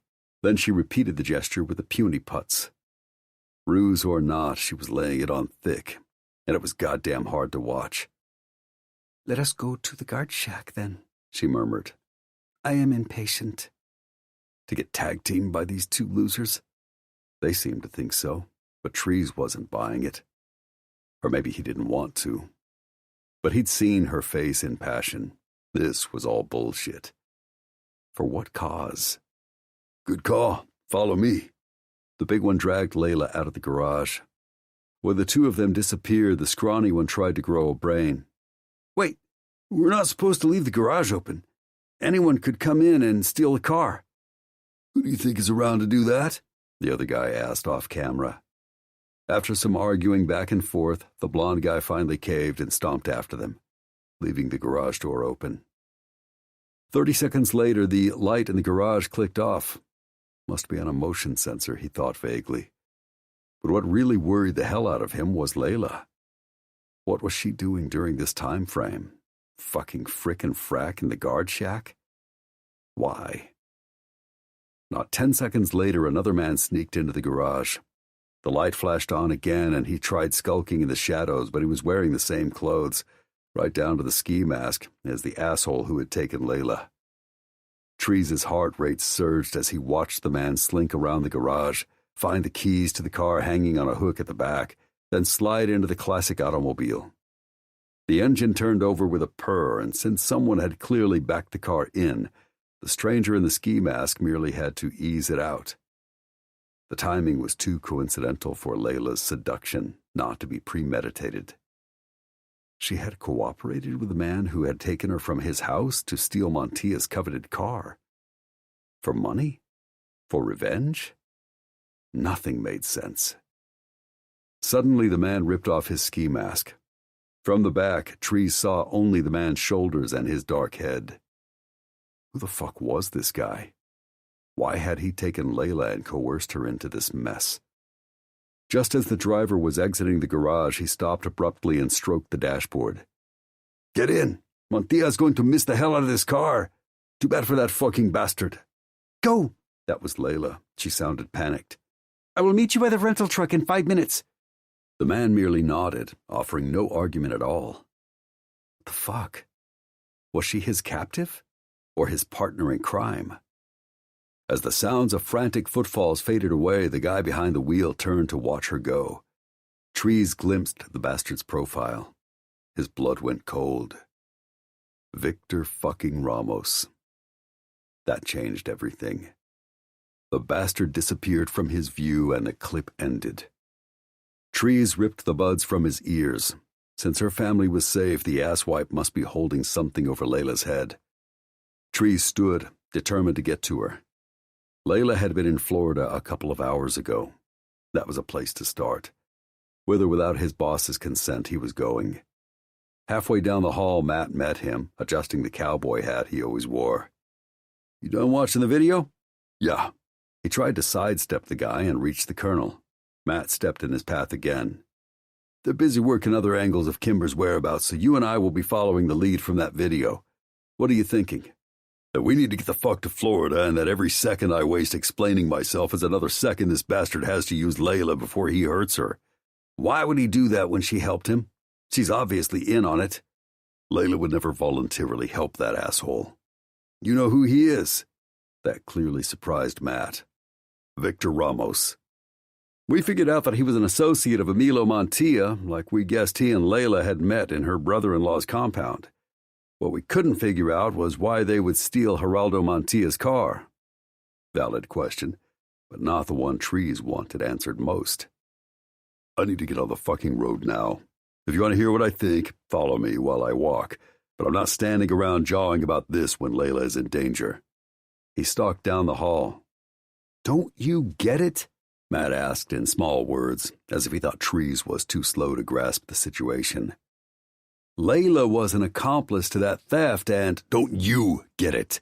Trees whirled and growled. Ramos was Layla's rapist for 6 years. So no, if she helped the asshole, it's because he forced her. I need to figure out how and save her. I'm coming with you. Fuck off. Matt's face hardened. That's not going to fly with the Edgingtons. Trees pushed down his volcanic rage. First his bosses thought he was the mole, and now they thought he needed a babysitter? Yep, and since they were sending Matt, who had been brought on expressly to find Kimber, then saving Layla was further down their priority list. This is bullshit. He didn't wait to see if Matt replied, just stomped into the war room. Most everyone had grabbed a plate and was now sitting in front of their computers, eating while downing fresh coffee. Luke stood in the corner, quietly on the phone. They all looked up when he walked in. Well, the colonel prompted. I won't know anything until I get to Layla. The older man nodded. Matt will fill you in on the newest developments. Take him with you, and remember that your first priority is to figure out where my sister is, Logan reminded. If you get any chance to bring her back safely, he knows, Hunter interrupted. Yep, Trees assured, because Kimber was the glue that held the Edgingtons' lives together. But he needed Layla back to stop his heart from shattering. Layla is your client. Shouldn't retrieving her be pretty fucking important too? The Edgington brothers glanced at one another, then Hunter sighed. Yes, and Valeria is beside herself with worry. If you can bring Layla back, do it. But if Montilla is pursuing her, and she can lead us to him, he should use Layla as bait. That's what Hunter was suggesting. No one else in the room was refuting him.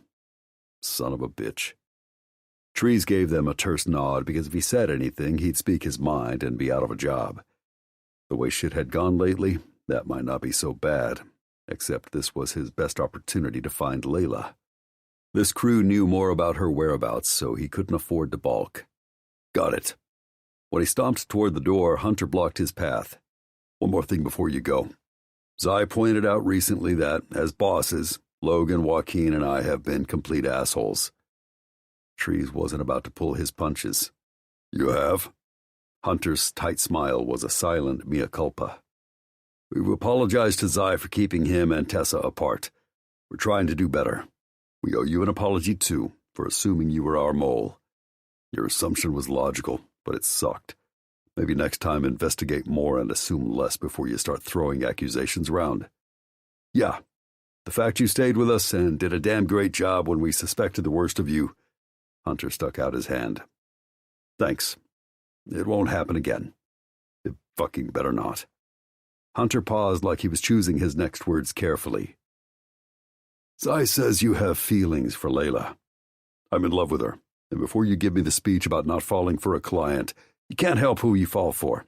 To be honest, it's fucking inconvenient. Valeria is pissed, and it's not good for our reputation if word gets out that you seduced a client. Fuck you. It's not like I wanted to have feelings for her.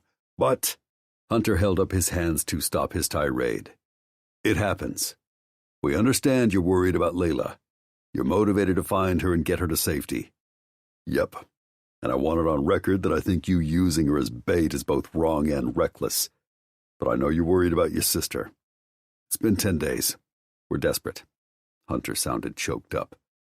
I'll do my best to find her. Thanks. Logan approached and stuck out his hand. We're sorry for everything. Trees shook it and nodded. Joaquin repeated the gesture, then bobbed his head toward the door. Go ahead. I know you're anxious to get on Layla's trail. I'll text you the location of the Santiago's private jet.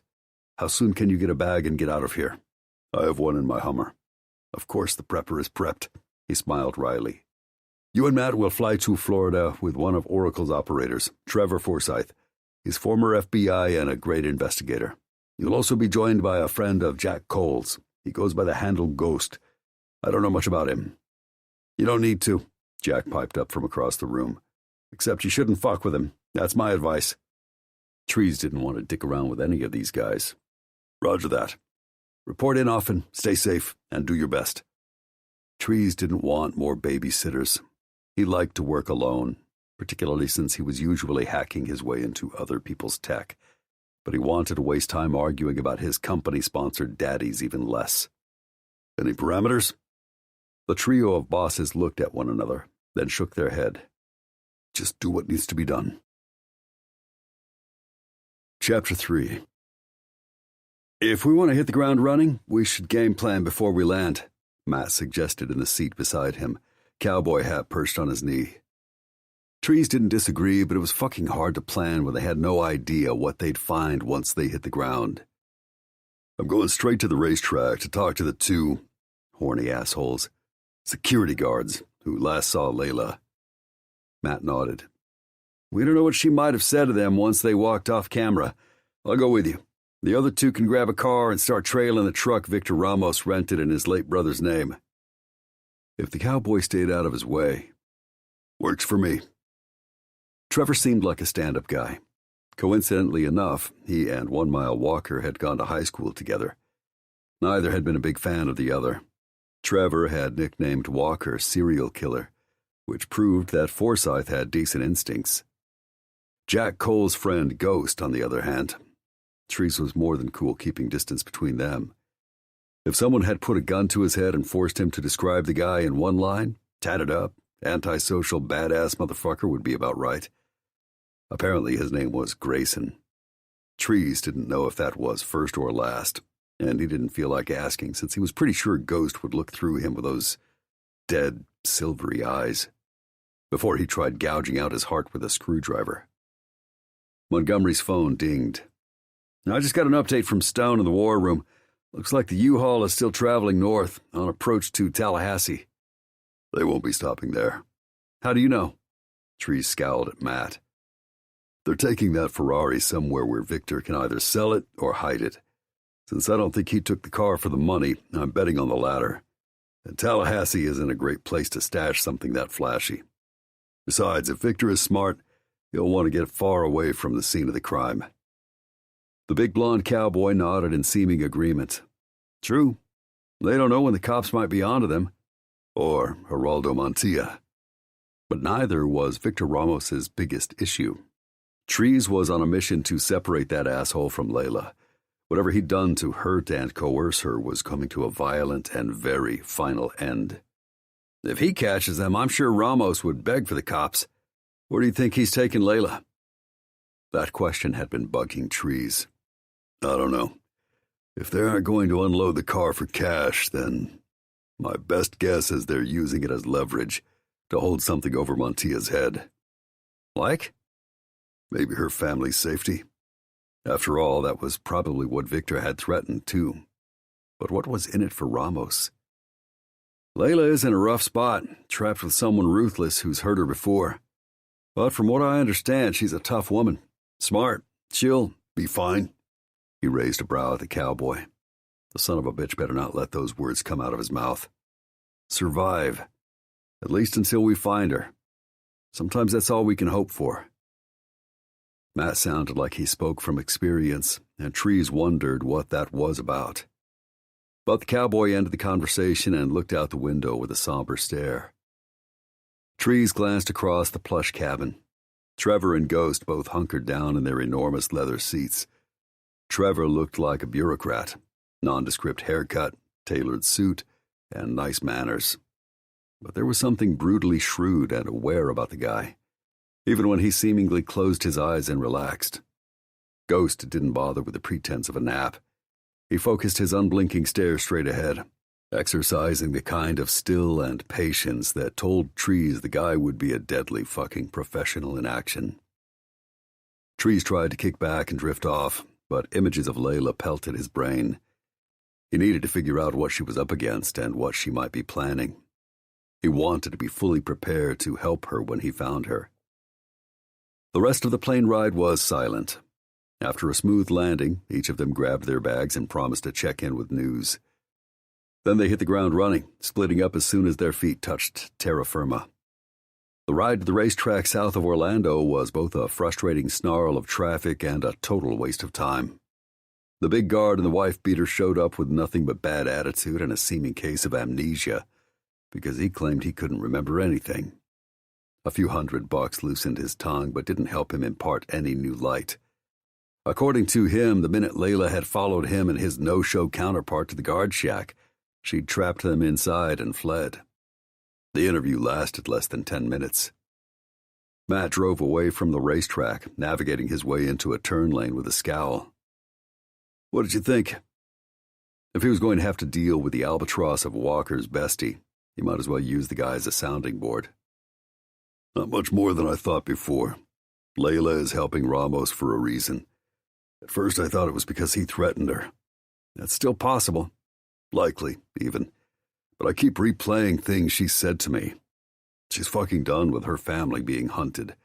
She wants her sister to be happy and her nephew to have a normal childhood. What does she want for herself? Trees shook his head. Layla doesn't think about that. I doubt it's even crossed her mind. But there's a chance she's cooperating with Ramos because she thinks something will change.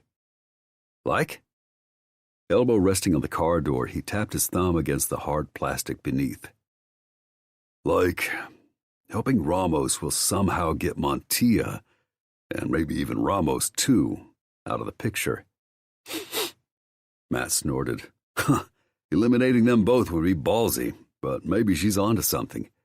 It's not far-fetched to think that Montilla would hunt Ramos down and squash him like a bug for stealing his classic Ferrari. After all, if we got our hands on the footage of the theft in a couple of hours, what are the odds the owner of the stolen vehicle hasn't seen it? Trees had thought of that. He has, way before us. It also stands to reason that if we could figure out who Ramos was from the clip, so could Montilla, if he didn't already guess. You don't get where Montilla is without knowing shit. You don't. You also don't get where Montilla is by turning the other cheek or ruling with anything less than an iron fist. He'll come after Ramos, hard. If he can find the weasel. You know where he might hole up? Since EM security raided Emilio Montilla's Mexican compound and 1 Mile killed the bastard. Tree shook his head. But I've done a round with him before. If I can find him, I can take him. If you were Ramos, would you stay in the States? Knowing Geraldo Montilla had a long enough reach to get me in either country, I'd go where I have home turf advantage. Someplace I know better than my adversary ever will and can rely on the locals not to out me for a buck. Same. Matt pulled onto the freeway. Any idea where this fucker is from? Trees wished he had a place to hunker down with his computer and dig into this son of a bitch's life, but he could make do with his phone. After a few searches, some cross-checking, and tapping into a couple of hush-hush resources, he found what he needed. On the Gulf Coast in Mexico, in the state of Tamaulipas. It's a little fishing village, La Pesca. I think we go there. Matt hesitated. Check in with Trevor and Ghost. See if Ramos is still headed with the U-Haul in the same direction. Trees texted Trevor and got an instant reply. Given the truck's most recent sighting by a traffic cam, yep. But they're a good 3 hours behind Victor and Layla. They're trying to catch up, but it'll be a while before Trevor and Ghost lay eyes on them. Still, I think you're right. We fly to Ramos's turf, keep a low fucking profile, and wait a day or two. See if he shows up. And if he does... Trees flashed a smile full of teeth and malevolence. I'll be waiting. Mexico. Victor's loud demands over the gentle ocean breeze jerked Layla awake from her nap the following afternoon. She jackknifed up and stared around the unfamiliar bedroom blankly, trying to remember how she got here. After driving all night and half of yesterday, Victor had finally pulled his truck beside a bright green villa, sandwiched between the turquoise water of the Gulf and a similar unit in sunny yellow. Other than food and bathroom breaks, their only other stop had been in Brownsville, just before they'd left the U.S. There they had transferred the Ferrari from the U-Haul and into a truck some of his henchmen had brought. They'd abandoned the rental in a retail parking lot and pressed into Mexico after a drive-through breakfast Layla had declined. She refused to owe Victor for anything. Around noon, they'd driven through a town so small it could barely be called a village. 10 minutes after that, they'd stopped there. Layla hadn't asked questions when he'd shown her into what looked like a vacation rental. She had simply locked the door, propped a chair under the knob, made sure her guns were loaded and within reach, then showered and collapsed into the fluffy white bed. Sleep had come slowly. She'd tried not to miss trees while she'd tossed and turned. Despite her exhaustion, she ached for his strong arms, his woodsy scent, his understanding, his kiss. What must he be thinking, feeling? The next thing she knew, Victor's raised voice outside her door awakened her. She sat up with a gasp and glanced out the window. The late afternoon sun dipped toward the horizon. Sighing, Layla rolled out of bed, tossed on the robe the resort had provided, then yanked the door open with a scowl. "Why are you yelling?" He ended the call with a curse and dropped his phone on the kitchen table. "I'm tired of dealing with incompetent fools. I told Miguel to call me the minute he heard Montilla started looking for me."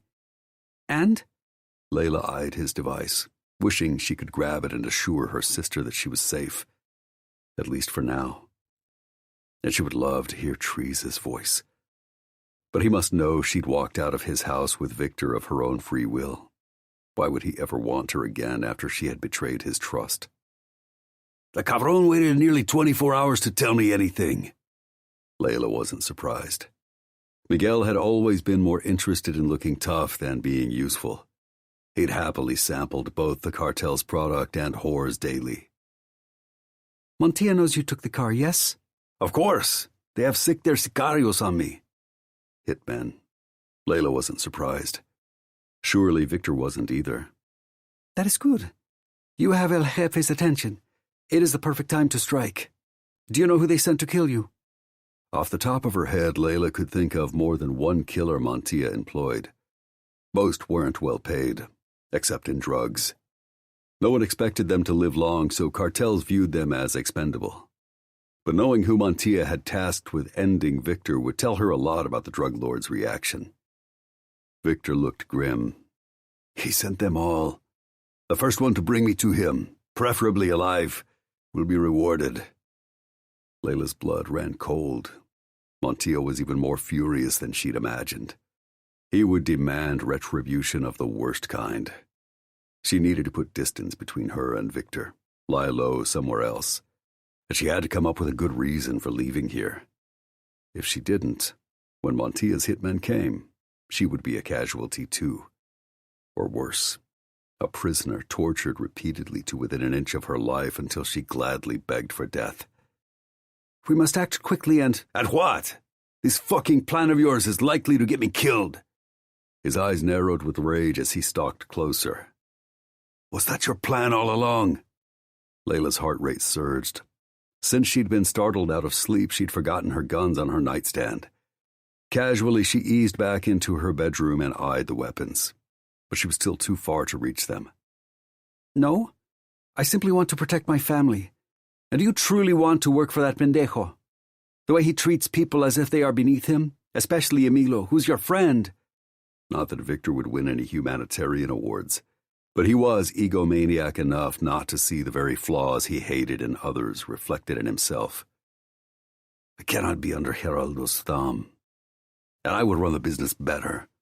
Under my leadership, Tierra Caliente would be more powerful than ever." Layla tried not to scoff at his big dreams. "Exactly. So this is the path you must follow. Does Miguel know where to find Montilla?" "No, but he has a contact. Someone inside. He won't say who, but this person claims to be unhappy with the way Montilla runs the organization. If we pay him well, he will tell us what he knows." Likely so, but in Layla's experience, information that had to be bought was often full of half-truths at best. "Once we learn where Montilla is holed up, tell Miguel to have his contact pass along our terms for the car's return. This is where the bargaining chip I told you about comes in. If I explain now, it will not make sense. But information is power, And once you know the hole where the fox is hiding— No, he charged her way again. I'm tired of your games. Explain this bargaining chip now. Layla scrambled back, plucking the guns from the nightstand and aiming at him. She had known she wouldn't be able to put Victor off for long. Her time was running out. Think, Victor. Would I really mislead you? He stopped coming at her. I'm beginning to wonder. What would you do if I have? I would hunt down your sister and I would show her no mercy. Precisely. So she would have to kill him if he stopped believing her. You know I would never want that. So I am positive my plan will put you on Mattia's throne. Victor grumbled. You promised me information. And you will get it as soon as you learn where Mattia is.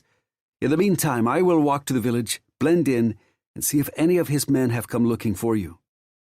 Victor tried to dissect her intentions with his stare. And what then? If it is not safe here, we leave and take the car with us. But I do not think it is wise to keep it in the truck, sitting in plain sight. It looks out of place among vacationers and attracts attention you do not need.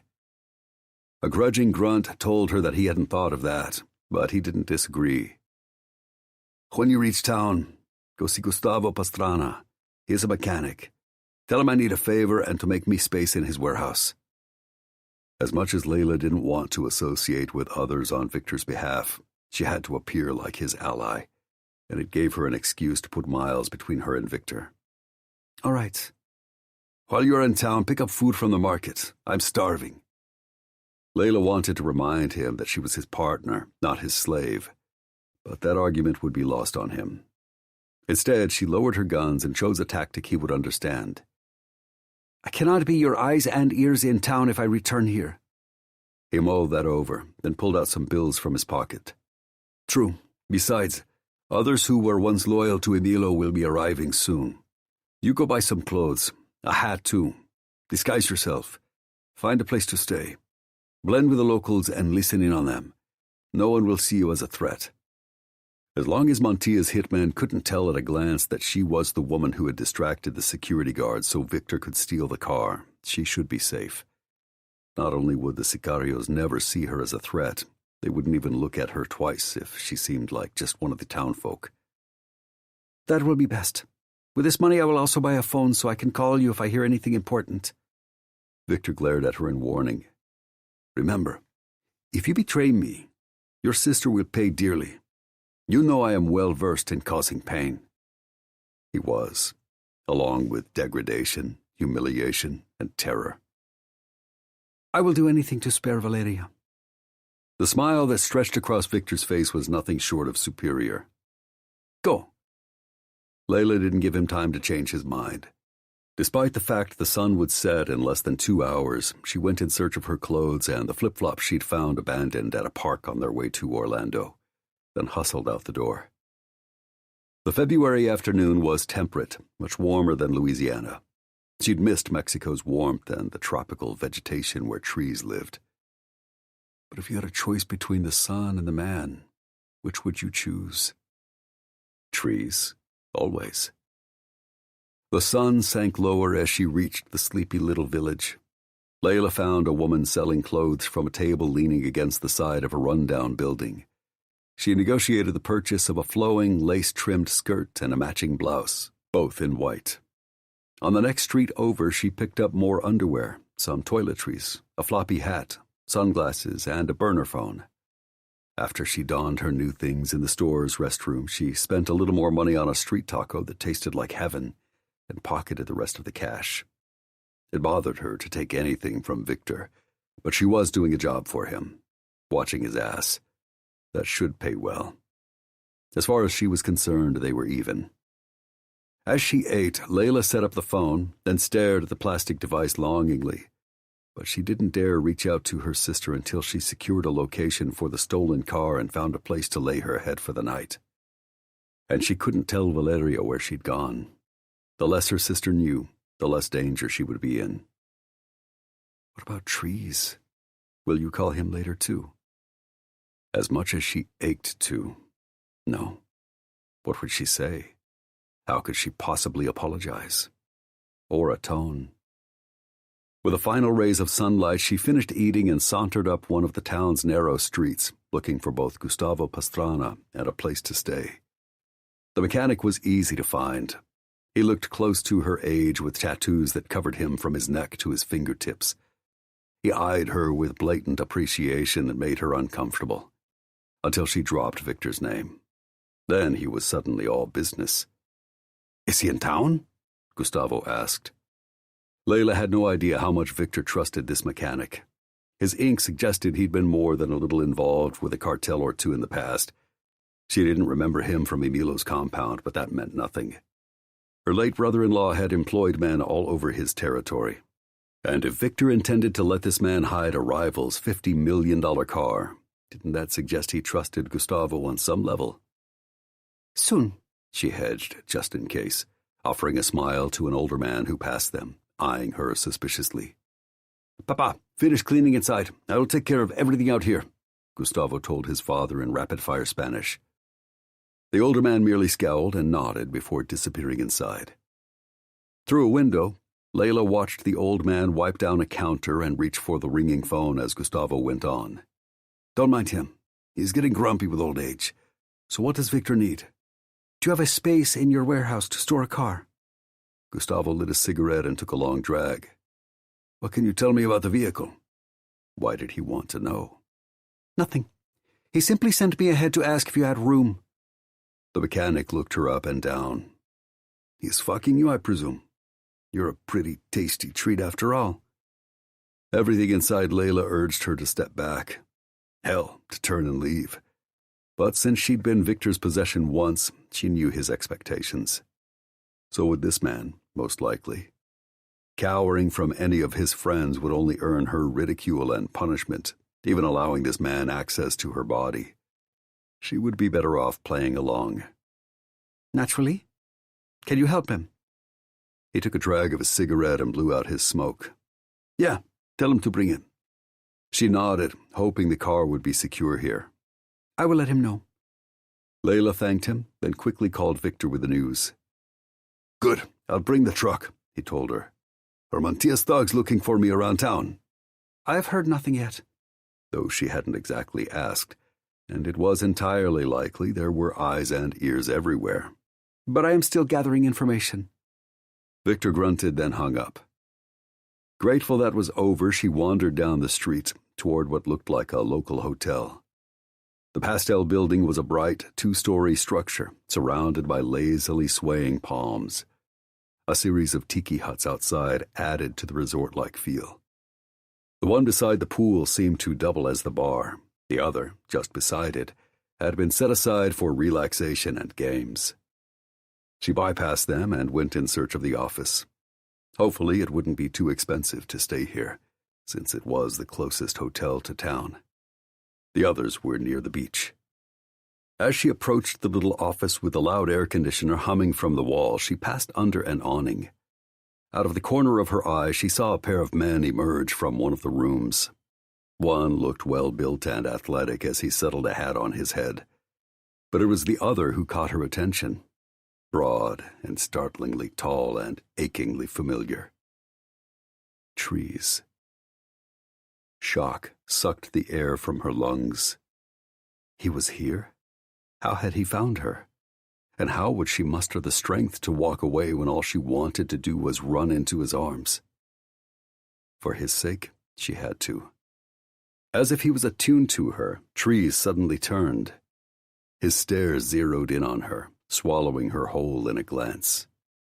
Her heart, her breaths, her thoughts all stopped. She felt pinned in place, as if he saw right through her disguise. No, that was her paranoia. Trees couldn't possibly know it was her. She wore different clothes and shoes.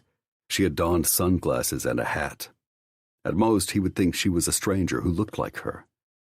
But the longer she returned his stare, the more suspicious he would be. She needed to act like a local out for an evening walk. On shaking legs, she pivoted away and headed back toward Gustavo's garage. Her heart roared in her ears, threatening to beat out of her chest as she lifted her sunglasses higher onto her nose, then adjusted her hat in the breeze. She prayed she looked as if she didn't have a care, because she could hardly breathe past her apprehension. Trees couldn't stay in this village. Ugly things would happen. The consequences would be too terrible. Then she remembered that Victor was heading this way, and if he saw trees, well, there was no way Victor had forgotten the man who had blown his brother's head off mere days ago. Dios mío. Trembling, Layla glanced over her shoulder, hoping Trees had looked past her. But he was charging straight for her on those ridiculously long legs. Panic hit her. If she turned back to him, he would know it was her. If she continued forward, she would lead him into danger. On either side of the street, she saw nothing but houses closed up for afternoon siestas. She had nowhere to go, and she had to act fast. But was there really a choice? Trees had to come first. She turned around, determined to prevent Victor from spotting him during his drive into town and deciding it was a fabulous time for revenge. Trees was already on her. She ran into his chest with a gasp. "Layla!" He plucked the sunglasses from her face as the wind blew her hat away. She was too ensnared by his nearness to protest. He looked more intense and even more manly than she remembered, and more beloved. He cupped her shoulders, fastening his stare on her, his green eyes so sharp and full of concern. Layla froze. Every nerve stood on end. Heat sizzled everywhere he touched her. She'd missed him far more than she wanted to admit and ached to press herself against him, to throw herself into his arms and give herself completely to him. But that was her emotion talking. She couldn't let her feelings rule her. They weren't real. The coming danger was. "You shouldn't be here. Go, please. Return to Louisiana. Do not look for me again." "I'm not leaving without you. Tell me what happened. Why did you take off? You could have stayed in the panic room and been safe." She couldn't waste time explaining that Victor had threatened to burn his house down. It was more important to persuade him to leave this town and this country, and her, behind. "I did not want to be safe. I wanted to be free. Let me go." "Whatever you're doing here, whatever reason you had for walking out, I know it had something to do with keeping your family safe. Ensuring that isn't your job. It's mine. I'm going to make sure you, your sister, and your nephew are protected. All you have to do is tell me what's going on." No wonder she'd been falling for this man. He was noble and watchful, kind and heroic, and she hadn't believed in him until it was too late.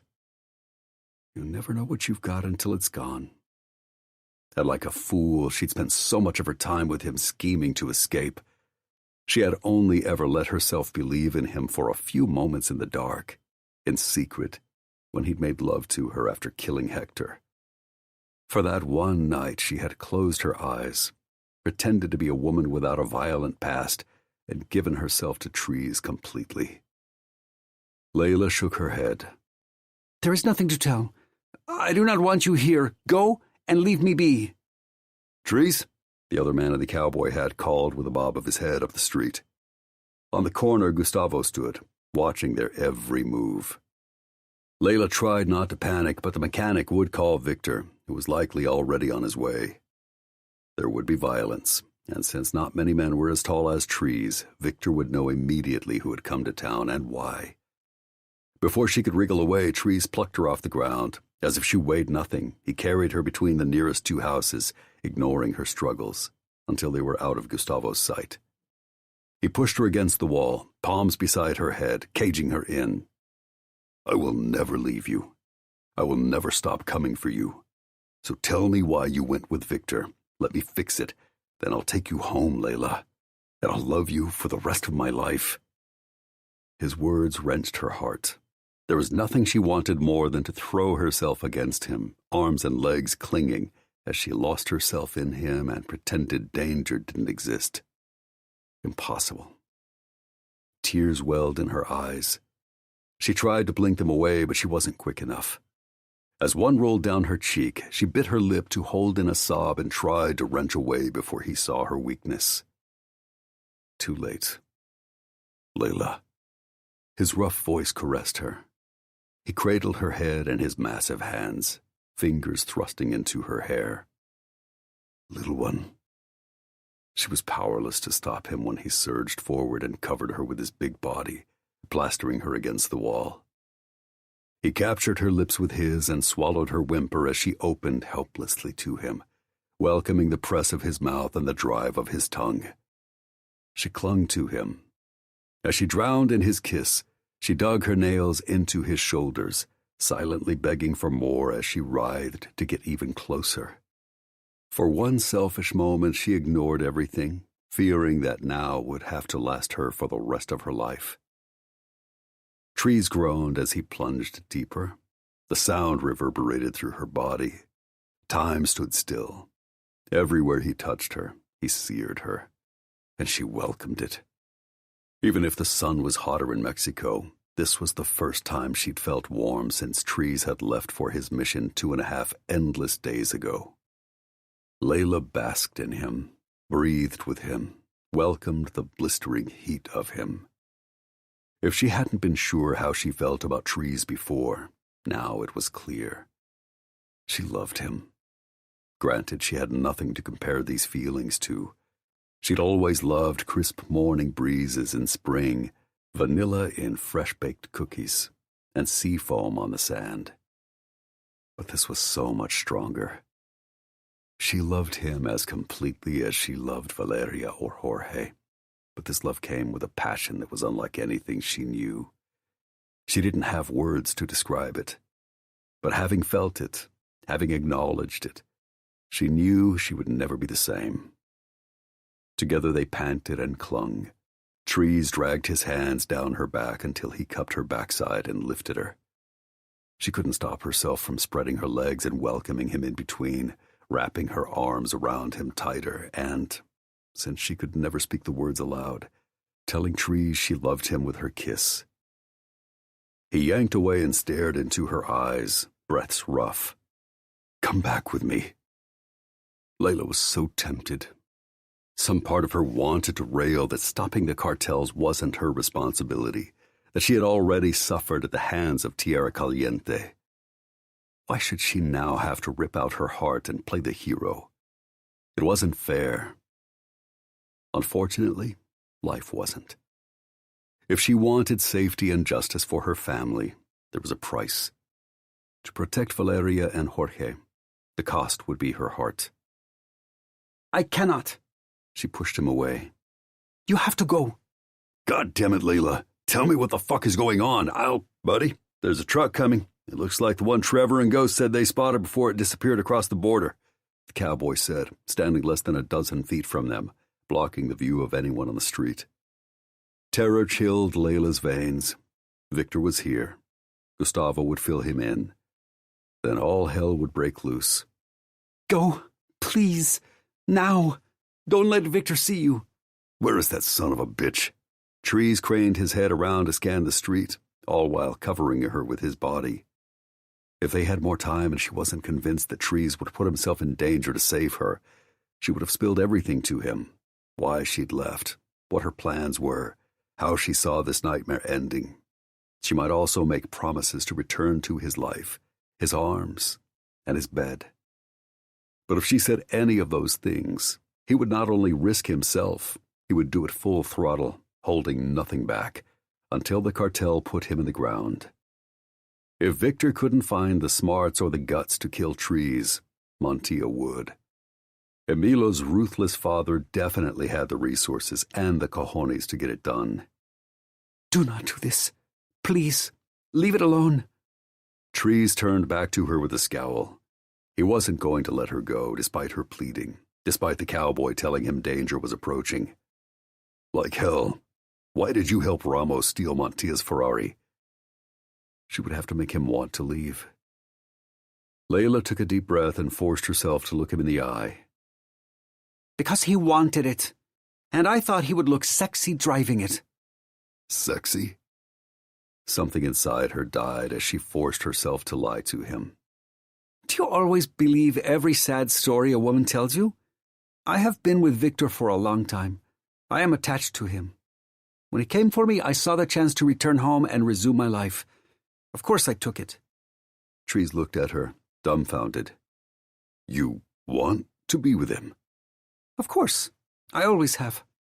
He scowled. Bullshit. You can't fake the terror you felt for him the night he cornered you in the women's room of that hotel. You were desperate to escape. You screamed for help until he tried to strangle you. You kicked and scratched and tried to get away. It is a game we enjoy. It is our foreplay. I like sex rough. That lie turned her stomach, but to save Trees' life, she told it without flinching. I don't believe you. You should. If you came here to find me, you have wasted your time. She jerked from his grasp. Leave. Go back where you belong. No. He grabbed her arm again. If you like the way he fucks you so much, why did you just kiss me with your whole heart? I did not say you lacked skills.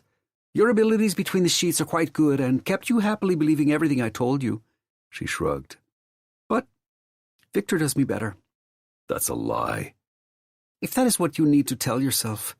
She yanked free again. But the truth would be better for you. I am leaving. You should do the same. Do not follow me. Then Layla darted down the narrow path between the houses, skirting the cowboy, before she dashed down the street in time to see Victor barreling toward her, gun in hand. A wave of trepidation threatened to pull her under, but she had to stay strong. She headed Victor off, hands up to stop him, doing her best to keep him far from Trees. Victor, where is that bastard? I'm going to fucking kill him. I sent him away. Do not be distracted. We have bigger things to do. The car, did you settle it? Gustavo is handling that now, so I have time to put a bullet between that son of a bitch's eyes for killing Hector.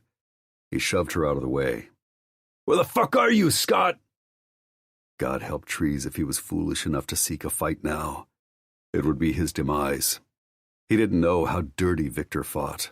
He might not understand. No one in this town would help him. She grabbed Victor by the elbow. You must stay focused. With a growl, he shrugged her off. I am. On revenge.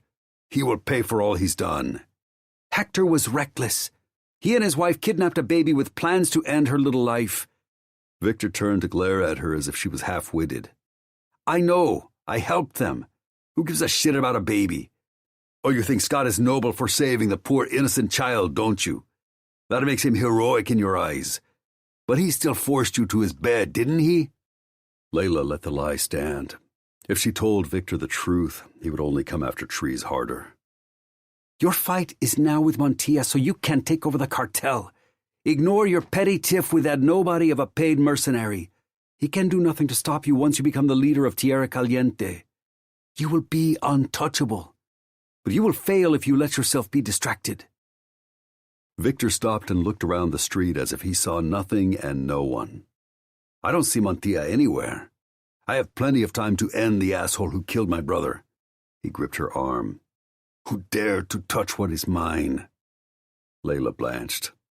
Normally she wouldn't risk inciting Victor, but she must keep his attention on her, not Trees, whom she prayed had taken her advice and fled. It was a good sign that he and the cowboy hadn't come out to confront Victor. She jerked her elbow from his grip. I have fresh gossip. Mantilla's men are in town, watching for you. If you do anything to draw their attention... You're sure? His eyes narrowed. Yes. His curse told her that if he didn't exactly believe the lie, he at least believed it was possible. Hopefully that would be enough for now. Walk back to my villa. I will collect the car and meet you there. We will take it and find someplace more secure. Somewhere Mantilla and that freakishly tall bastard will never find us. That would never work. If Trees was anywhere close, he would find her trekking on the road alone. He would follow her, and he would take her. Let me stay with you. She forced herself to hold his hand and squeeze it. Be your eyes and ears. Who else can you trust? Victor glared her way, then glanced down at their joined hands. I'm not convinced I can trust you, Chiquita. If I wanted you dead, I would not have told you that Mantilla's men are coming, and the longer we argue, the closer they get. She tugged him toward the garage. Let us reclaim the truck before Gustavo locks it away and get on the road. Or instead of hiding, maybe we can simply move forward with our plan and exchange the car for Mantilla's bargaining chip. He scowled. What do you mean? Once we are out of town, I will explain. All of it. She swallowed nervously, looking for Trees. What was he doing? Thinking? Or had he gone? Suddenly she felt his eyes on her. He was still near. Terror gripped her. "Always promising me later," he snarled. "I'm done waiting. Tell me now, or I will find your tall hero and shoot him." He would.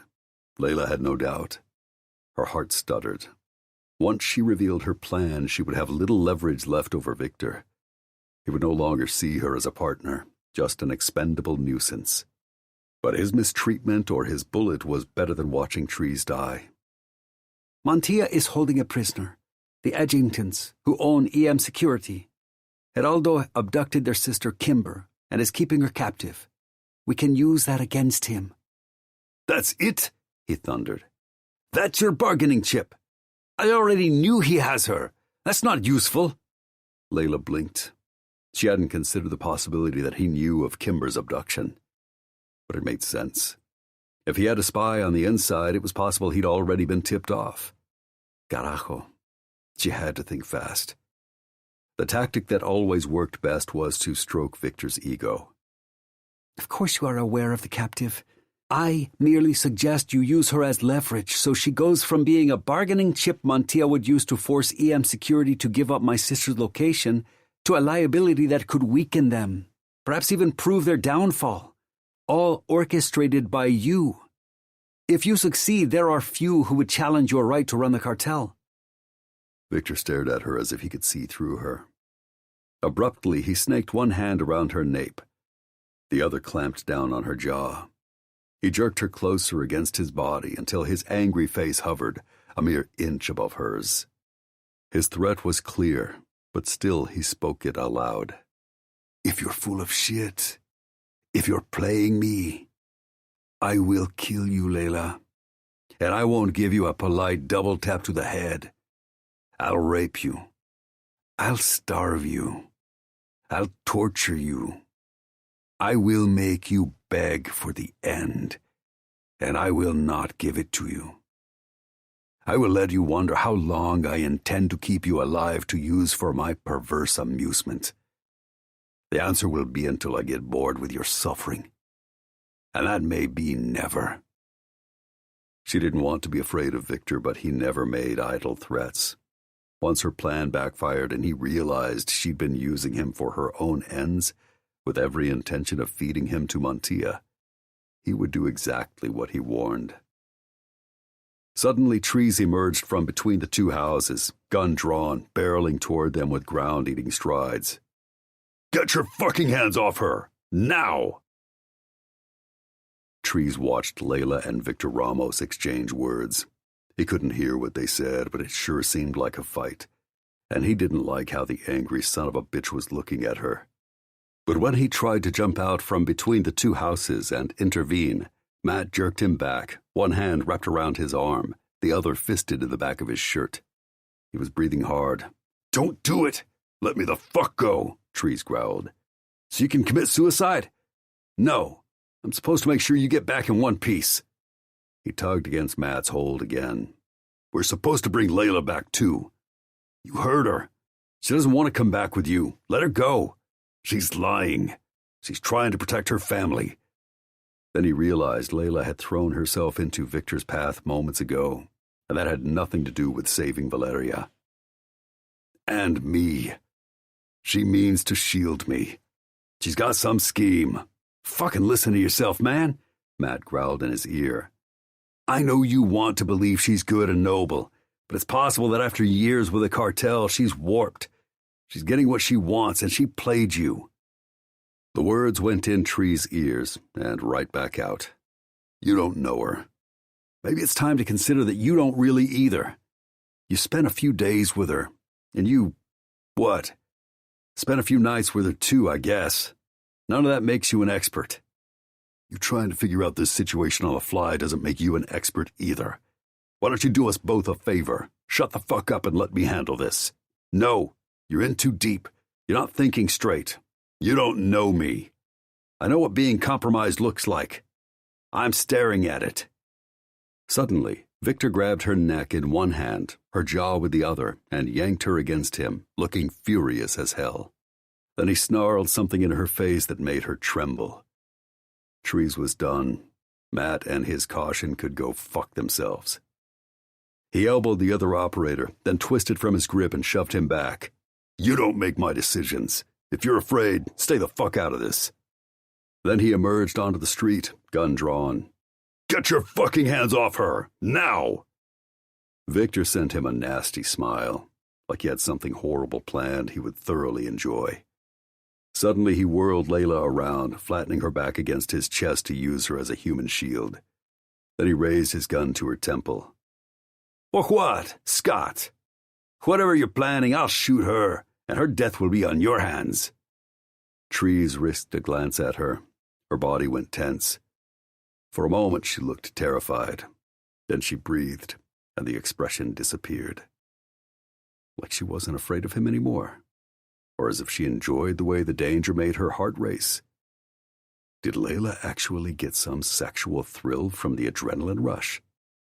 He couldn't address that now. He had to defuse this standoff first, make sure the motherfucker didn't hurt her.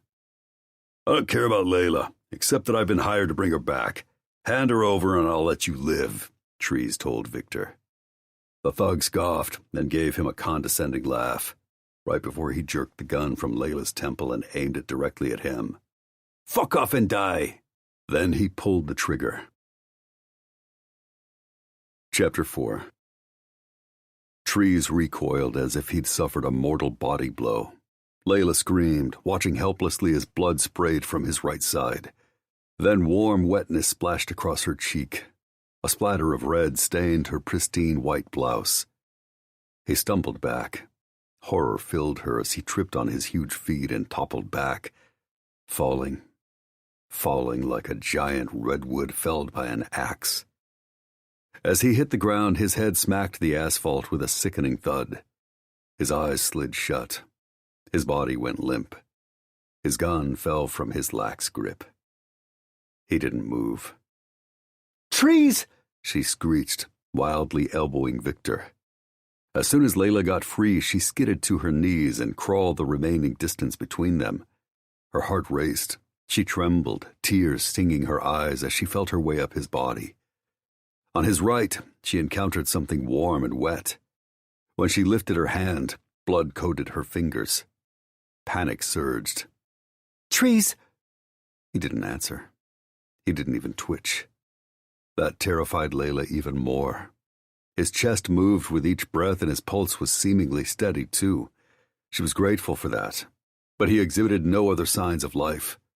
Her head screamed at her to save him, even as she prayed this wasn't happening. But it was, and she needed to act. Her racing thoughts jumbled, making every thought seem agonizingly slow. Instinctively, she applied direct pressure to his wound, pressing her previously white skirt to his side, just as she caught sight of a movement up the street. Matt hovered in the shadows between the two houses where Trees had kissed her minutes ago. Dios mío, she wished she could go back and make him stay there safely. But it was too late, and now she didn't know the extent of his injuries. What if he wasn't merely bleeding? What if the blow to his head had caused trauma, or the bullet had triggered internal damage? Or what if Victor took him prisoner to torture him before finishing him off? She couldn't let that happen. "Help him," she mouthed at Matt. But the stranger in the hat turned blurry. Layla hadn't even realized she was crying. It wasn't helpful. It wouldn't solve anything. She needed to stop and do something more productive. But when she blinked away the wetness pouring from her eyes, Matt was gone, melted into the shadows, apparently prepared to let Trees die ignominiously in the middle of a ramshackle Mexican road. She alone would save him. Pressing her skirt tighter against Trees' side, Layla tried to stem the bleeding, but red kept oozing from the wound and spreading up the white cotton. It was everywhere, abundant and horrifying. Panic set in. Trees needed medical attention now, but he wouldn't get it here. This little village had no hospital. Still, Layla refused to give up. She continued pressing her skirt to the wound and started silently pleading with the god she was sure had forsaken her long ago to spare his life. Please, trees, no, do not die. She couldn't bring herself to say the word. Stay with me. Suddenly, Victor's cruel fingers gripped her hair, tugging her by her scalp. Get up, right now. The only man you get on your hands and knees for is me when I fuck you. Layla opened her mouth to object, but he yanked so viciously she staggered to her feet. You lied to me about your feelings for him, he snapped. So he will stay here and rot in the street, and you can remember him, bleeding out and far from home while he took his last breath. Now we're leaving, unless your claim that Montia's men are nearby was a lie too. Everything inside her resisted abandoning Trees. She ached to stay and get him help, until he could open his eyes and protect the world again. But if she did, Victor would only put another bullet in him. As much as it killed her, she could keep him safer by getting Victor far away. Hopefully Matt or some good Samaritan would render Trees aid once she and Victor were gone. It was not a lie. She stopped fighting those brutal fingers. I swear. Now that shots have been fired, it's no longer safe here. He yanked even tighter on her hair. And tonight, I will remind you why I was the first man to shove his cock in your tight, dirty pussy, and why I will also be the last. Layla wasn't shocked that Victor had been the one to forcibly take her virginity in that dark, dank bed all those years ago, just as she didn't doubt he would make the next rape even more harsh and painful. She'd been a fool to believe she could play him. She'd strutted in with her guns, her bravado, and her scheme, doing her best to convince him that she knew how to game the cartel.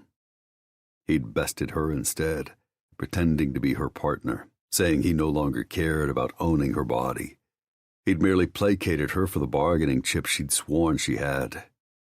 Once she'd opened her mouth and proven herself an amateur, he'd seized control of the situation, and her. He would use both to his satisfaction. She had made her bed, now she had to lie in it. But Trees. He lay sprawled in the street, a puddle of blood forming around his body. She saw no sign of Matt. A few townsfolk stood around with wary eyes, staring at his unmoving form but not daring to help. Suddenly, Gustavo Pastrana strode from the office and toward the cluster of observers with a cocky swagger. They parted to make a path for him. He passed each by, approaching Trees with purpose. Then he held up a blowtorch, and his grin turned evil. Layla tried to scream, hoping someone kind would help the man she loved, but Victor slapped his sweaty palm over her mouth and dragged her inside the warehouse just as the mechanic lit the flame on his device. She tried to dig in her heels, but it didn't matter. Victor shoved her across the hot, musty interior toward the truck. He only released his vicious hold on her long enough to hoist her up through the driver's side door and shove her into the cab. Layla scrambled across the bench seat, reaching for the passenger door so she could flee and help Trees. Victor merely seized her hair again, his fist at her nape, and yanked her into her seat. You're not going anywhere. Buckle up. Don't try anything else, or there will be a price. There always was. But maybe she could use his greed for her to Trees' advantage. I will give you every part of me without a single protest, for as long as you wish, if you let me find him medical attention and get him to safety, she offered earnestly, reaching for the buttons of her blouse. Victor cut her a nasty glance. Gustavo is tending to him now, so it's too late. Besides, you will give me all of you for as long as I wish regardless. Now shut up. Grief sent her tears pooling and plunging down her face. Bartering her body for her bed and her food would be next, no doubt. She hadn't taken her guns into town, and he would soon seize her phone so she would be helpless again. But she no longer cared what happened to her. Trees' death was her fault. If she hadn't recklessly believed she could outsmart Victor, she might still be with him. Now the man she loved had paid with his life. Victor turned the engine over, then stuck his hand out the window, gesturing to a boy working in the warehouse. The kid opened the door and Victor gunned the truck, taking a right out of the giant, dilapidated building. Layla tried to peer through the back window for a glimpse of trees, hoping against all odds that someone had saved him. But she only saw a cadre of well-armed men racing down the street, pointing in their direction, then hopping into a beat-up sedan, gunning their engines in pursuit, and pointing what looked like machine guns out their windows. Shock swallowed her gasp. Were they Montijo's sicarios? "Victor," she warned him. "behind us." He floored it, glancing in the rearview mirror. "Montijo's on my tail. At least you weren't lying about that, puta. Where's your phone?" She patted her skirt pocket. Empty. "It must have fallen out of my pocket during the commotion." With a curse, he fumbled in his pocket and thrust his phone at her. "Call Esteban. Tell him we need a new truck and men to cover us right now. Tell him to meet us at—" He scowled, obviously thinking. "Fuck, I don't know. Tell him to start driving north. We'll head south and meet along the way." That would never work. The assassins would catch up to them too quickly. But she didn't correct Victor, simply took the phone from him dutifully while shoving back her worry and sorrow. "Passcode?" Victor scowled. "I cannot dial anyone without it." He spit out a 6-digit number, focused on rumbling the top-heavy vehicle down twisting dirt roads without toppling over. Behind them, the little blue sedan closed in. After the 4th ring, voicemail picked up. She relayed Victor's message, then hung up. "Should I try someone else?" My brother would have had my back. He turned another sharp corner at insane speeds, and the truck teetered on 2 wheels. Sweat rolled down his brow. If Montijo's men didn't kill her, Victor's driving probably would. With trees gone, she almost didn't care. There were no such things as miracles. But if there were and trees had survived, she had to stay alive so she could keep him safe from Victor. The world was a better place with trees. He had friends and loved ones who would miss and mourn him. He had refused to see her as expendable, even though everyone else did. Other than Valeria, he was the only other person who would truly care if she was gone. "Fuck!" Victor growled, correcting his steering as he came out of the turn. Thankfully, the truck sat down on all 4 wheels again. "Should I try another number?" "Call Miguel. He shouldn't be far away, and he owes me for fucking up last time. If he fucks me now, I'll cut out his tongue." He turned and shot her a dark stare. "Which I will do to you if you lie to me again. Do you understand?" She nodded, trying to make herself as small as possible against the passenger door. Layla hated falling into these old patterns. When EM Security Management had extracted her from her brother-in-law's compound last September, she'd sworn she would never be Victor's slave again. But here she was, back in his clutches, about to suffer. What? Days, weeks, months, years with him? No, she would fight. She would get out. She would avenge trees. She would never give up. Scrolling through Victor's contacts, she dialed Miguel as Victor swerved at the last minute down a dirt road, fishtailing to kick up dust. But the truck was white and way too massive to hide. The sedan easily followed, now almost directly on their tail. They opened fire. Layla shrieked involuntarily, then forced herself to do something more active. "Give me your gun." "What?" He shot back as if her demand was absurd. "I will shoot back at them." Victor hesitated, then snarled just before ripping the weapon from his holster and slapping it in her palm. "Aim carefully. This is all the ammo I have. The rest is back at the villa." Along with the only other clothes she owned and Tree's semi-automatics. She handed Victor his phone, disengaged the safety, took a deep breath, and leaned out the window, staring into the faces of Geraldo Montijo's men. Once she pulled the trigger, she would become their enemy too. They would hunt her as relentlessly. They would not stop until she was dead. She was tempted to turn the gun on Victor, end his vile existence along with her torment, then run back to Trees and forget her rapist ever existed. But she would be sacrificing her family for her happiness, because Geraldo Montijo would still be out there, wanting to kill her sister and kidnap her nephew. As much as she hated it, Layla needed Victor to be her shield against the narcotics king. He might still be her pawn, too, weakening Montijo while engaging in a futile attempt to take him down. Of course, Montijo would kill him. Victor was merely a gnat to such a powerful drug lord. But if she could learn Kimber's location, EM Security could save the poor woman and finish off Mafia.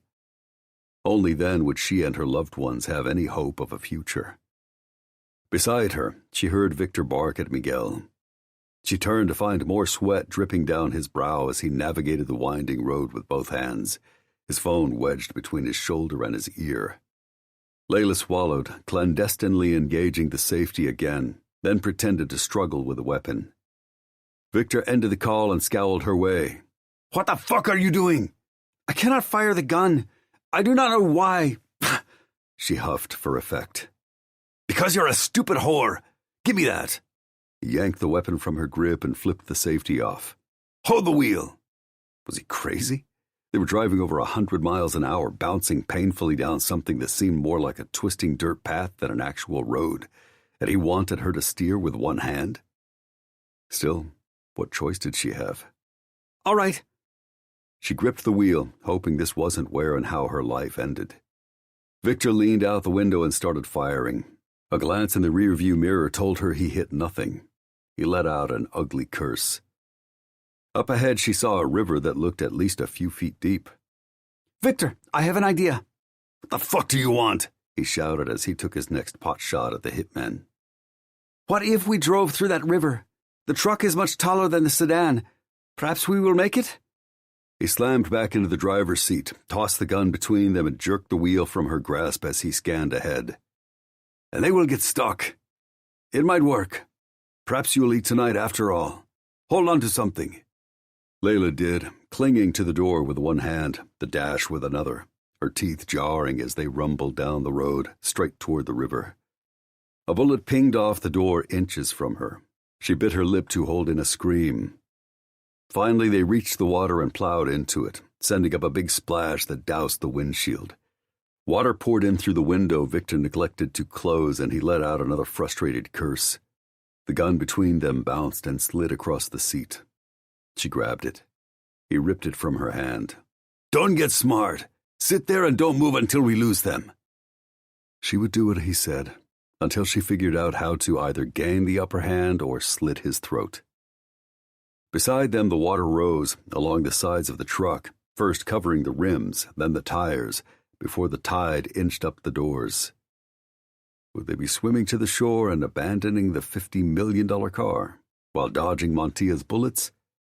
The engine made noises that weren't encouraging, and the tires wheezed and spun in the silt. If circumstances forced them to give up the Ferrari and swim, Victor's punishment would be swift and severe.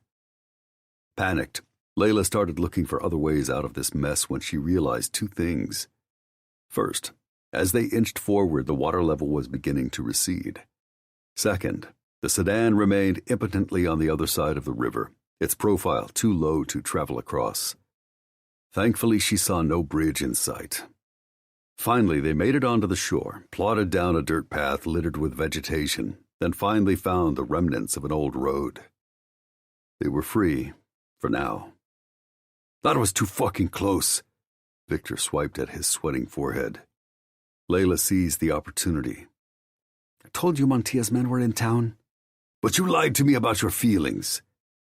"I simply do not want anyone's death on my hands." She tried to shrug him off. "Besides, you've never cared about them before, and you lied to me about yours as well." "What do you mean?" he snapped, rattling the truck forward. He was still obsessed with her, and it would be stupid to remind him that he'd been dishonest about that. "You said you had everything under control and that no one in your hometown would betray you. Someone obviously did. Gustavo warned me that his father had been acting oddly all afternoon. For that I will have him killed." His cavalier attitude about life and death shouldn't horrify her anymore, but it did.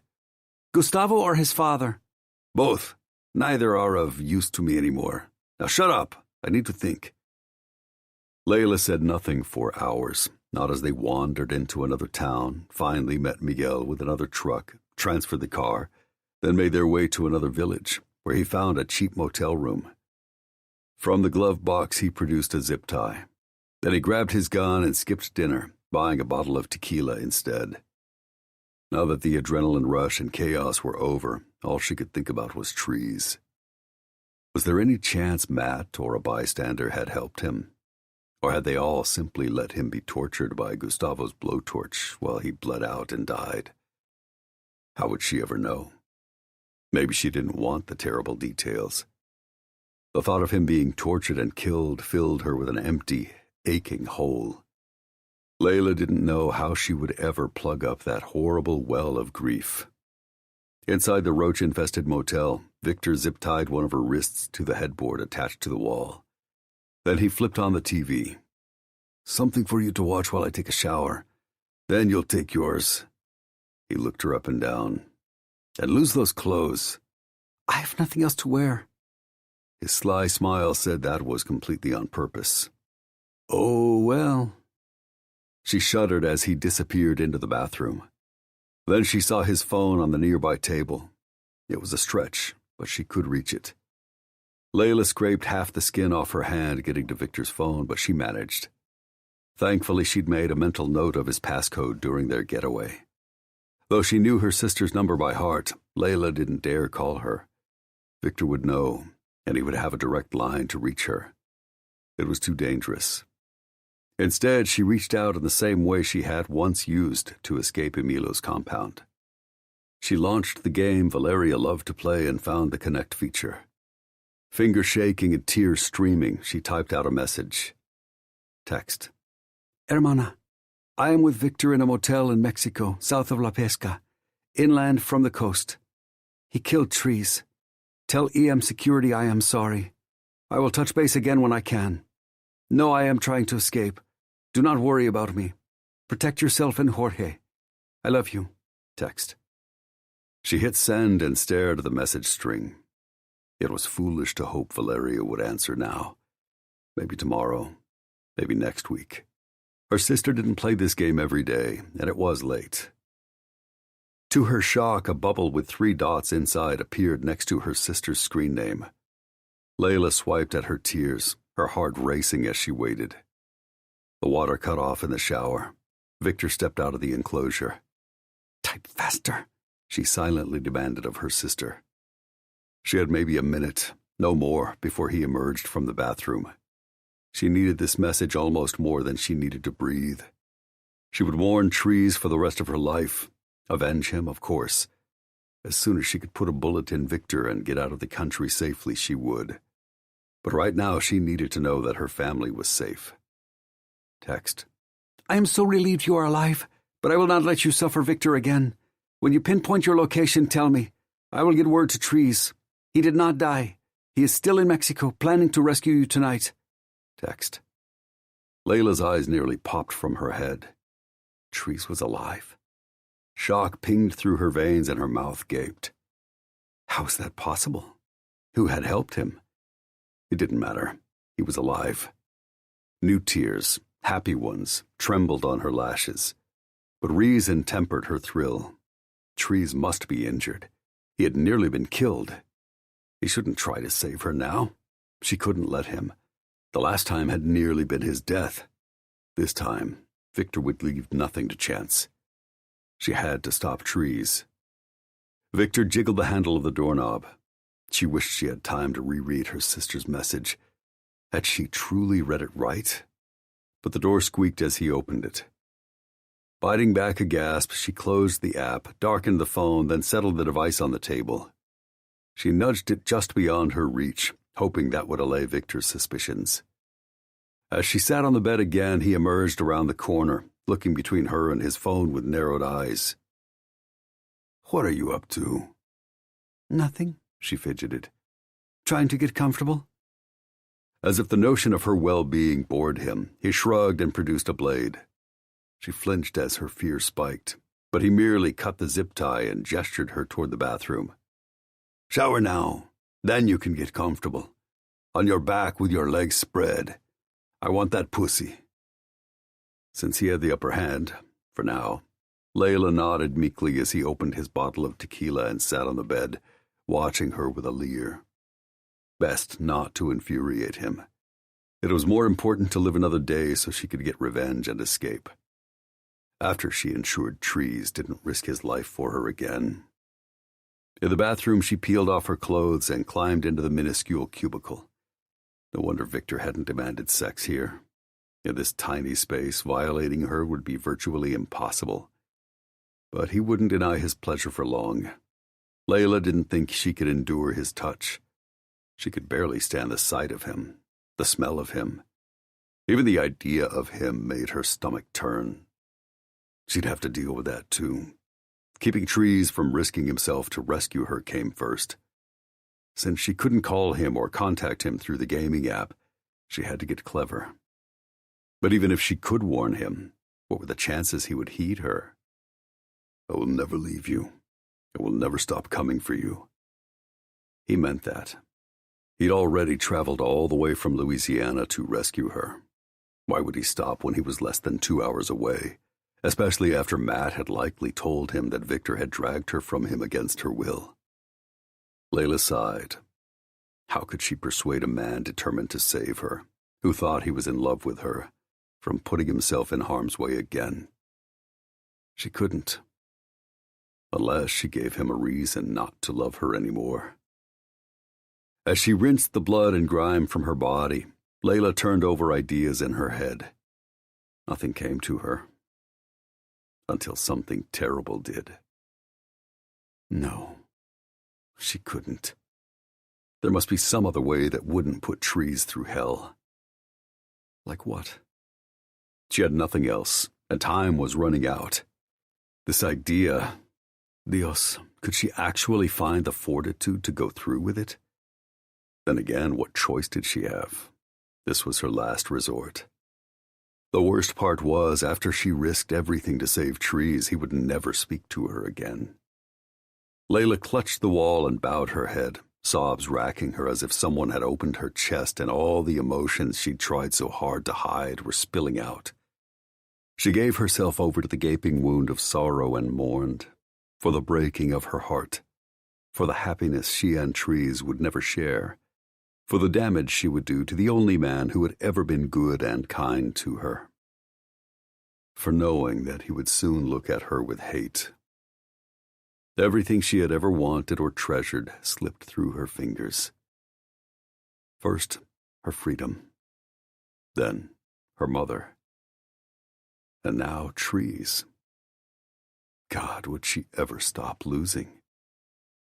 Layla dragged in a ragged breath and forced herself to stop wallowing in self-pity. Trees was more important than heartbreak, more important than pain and humiliation, even more important than her own existence. No matter how much this plan devastated them both, she consoled herself with the knowledge that at least he would be alive to turn his back on her. Finally, she dried her tears. Then she forced herself to stop crying and accept what had to be done. Besides, she couldn't go to Victor with puffy eyes and a red nose. He would be able to sniff out her scheme. As always, tears were a luxury she could not afford. Her first priority was to ensure Victor consumed too much tequila and focused on sex. She would handle the rest. "Buddy, you've got to lie down." Matt pushed him back to the makeshift bed in the doctor's back room. Trees resisted, trying to vault to his feet. "Like hell, Layla is out there under Victor's thumb, and I love her. And you're worried about her, I know." Matt shoved him back to the mattress, as if the guy knew he got dizzy and queasy every time he stood. "But you can't help her if you don't heal first." Trees cursed the limits of his body. "I also can't help her if Victor kills her. Given what I saw, he's not going to." Trees hoped not, but the asshole sure could make Layla wish he had. That's what worried him most. "How much fucking longer am I going to feel like shit?" "I'm not a doctor and my Spanish sucks, but I'm pretty sure he said 24 hours. It's been more like 6. You'll have to at least wait until morning." "No. Fuck no." According to Mad, Victor had dragged her away from his prone form by her hair, and Trees could only imagine all the awful things that monster could do to her overnight. "It can't. Get that quack back here and make him give me something for this fucking headache so I can go, and you have a concussion. You need to rest. If I get the quack back here, it'll be to give you a sedative so your body has time to heal." "Jesus," he sighed, sliding the cowboy hat back on his head. Trees wanted to bat the Stetson off and punch the bastard, but Matt had saved his life, and he probably wasn't wrong. Still, I'm losing my fucking mind worrying about her. I know you think she's a tiny thing who's no match for Victor, but she made it 6 years with him. If he wanted her dead, she'd be dead.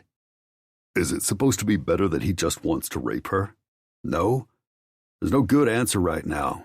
But if you run to her rescue when you're not up to the fight, then Victor will kill you, and she might be under his thumb forever. Trees tried to stifle his frustration. He heard Matt's logic. He didn't even disagree.